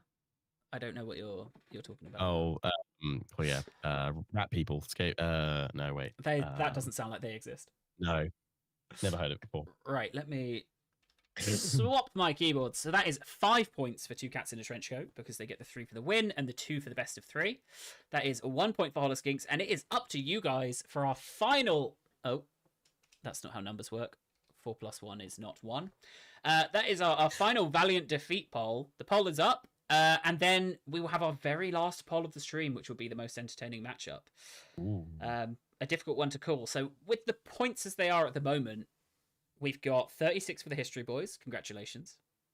We'll see what you're able to do with that next time. We've got 30 for Assembled Creatively. 38 for Holoskinks. 28 for Spears Before Beers. 40 for Fishy Takes, our first competitors to reach 40, and 28 for Two Cats in the Trench Coat. A couple of competitors then on even footing. I think 28 to 40 is the biggest delta we have, and that's 12 points. In a single Eras clash, you can get 13 points. So still only really one fantastic clash performance away from it. But that means we are coming out of round 4 with a new leader. Fishy Takes. I mean, if I was confident enough in my own mathematical abilities, I would add these up live on stream now to combine them into that square. But I do need to afterwards sit down and make sure everything I just said was accurate. So we're looking here if there's an additional point. It tracks. It tracks. An additional point for Holoskinks would put them only 1 point behind. Vote is firmly, at least on Twitch, it's yes for Valiant defeat. So what I've seen so far is there've been a few yeses on Twitch, but YouTube has had some big swings. And yeah, King Gobbo is saying we'll put now that we're at the halfway point, we'll put that updated scoreboard on the community channels. Yeah, I don't know when we'll start launching the poll for like voting on the final game. Because part of me wants to wait and have all of the games so people can see and pick from the experience they like the most. I feel like if we put it up this week, Napoleon would win. Yeah, definitely. But with that in mind, I want to give you guys time to prepare, and time to play your game. But I also want to leave it to the absolute last minute. So we'll see what compromise we're able to reach. Mad scramble. Yeah. Oh, so it's a double yes. So a Valiant defeat for Cleo. There we go. So a very even set of standings overall. Ooh. Really only Fishy Takes coming out with 11 points here. I think this is actually the closest round we've had of any Eras clash. Yeah. Usually we're seeing like a couple of 11s and then some 4s. So this is fantastic to see. Napoleon, the great equalizer. We then have the last question for you guys, which is the most entertaining matchup. So I'll just read out what those options are, and myself and Lionheart will try and remember what we can from those. Yeah. So we started off with Cody Bonds versus Andy's Take. We saw some interesting matchups there. Let me get the replay names up because Cody graciously actually named them for me. We saw an all Highland Guard battle. We saw. I think, that was the rocket tree.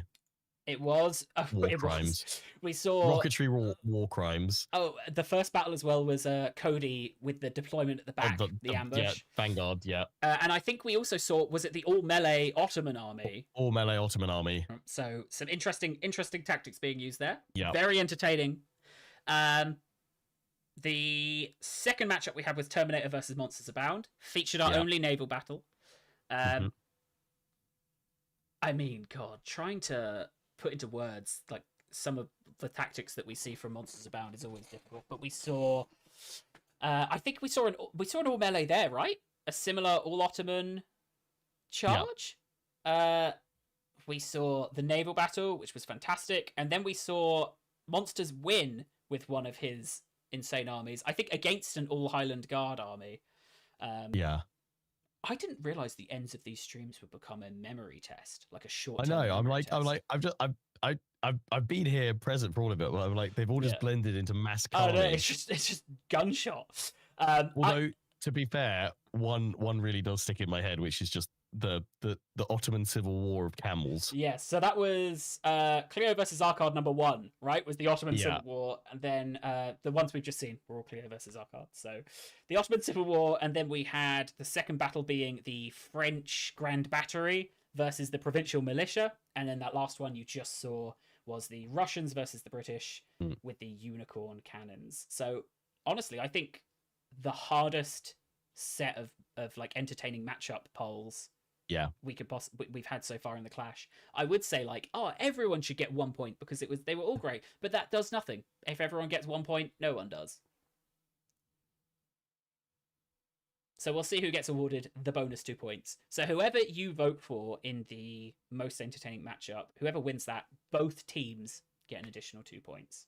So whether that is Cody Bonds as the History Boys versus Fishy Takes Andy Take, the Terminator as part of Spears Before Beers versus Assembled Creatively as Monsters Abound, and finally we just saw Holoskinks Cleo versus Two Cats in a Trench Coat Arcard. Monsters Abound putting in overtime. Is it a PR campaign? Yeah, with the PR campaign for the Naval battle, yeah. I do feel like we've got the results, and it seems to be Cleo versus Arcard. Is that the confirmation? Unless the thing is, unless Steve is responding to someone else. Oh, there we go. We have it. It's Cleo versus Arcard. Done. So Holoskinks getting another 2 points. That puts them up to 8, which I believe puts them in the lead by 1 point. Yeah. And Two Cats in a Trench Coat getting another couple of points there, putting them at double digits for this round. I swear, one day these numbers will just center themselves when I tell them. And that puts them up to 30, cementing them firmly in middle place, if I've done my very quick maths correctly. So there we go. That is our ERAS class round 4. So next week we are doing Rome 2, which means that straight after this stream ends, I need to go and post the rules for Rome 2 for you guys to be able to compete. I need to see a man about some Syrian elephants. Oh God. Well, we'll see if those words haunt us in 7 days' time. But thank you so much for joining us, Lionheart. Your commentary is fantastic. Anything you'd want to shout out of where people can follow you and find you?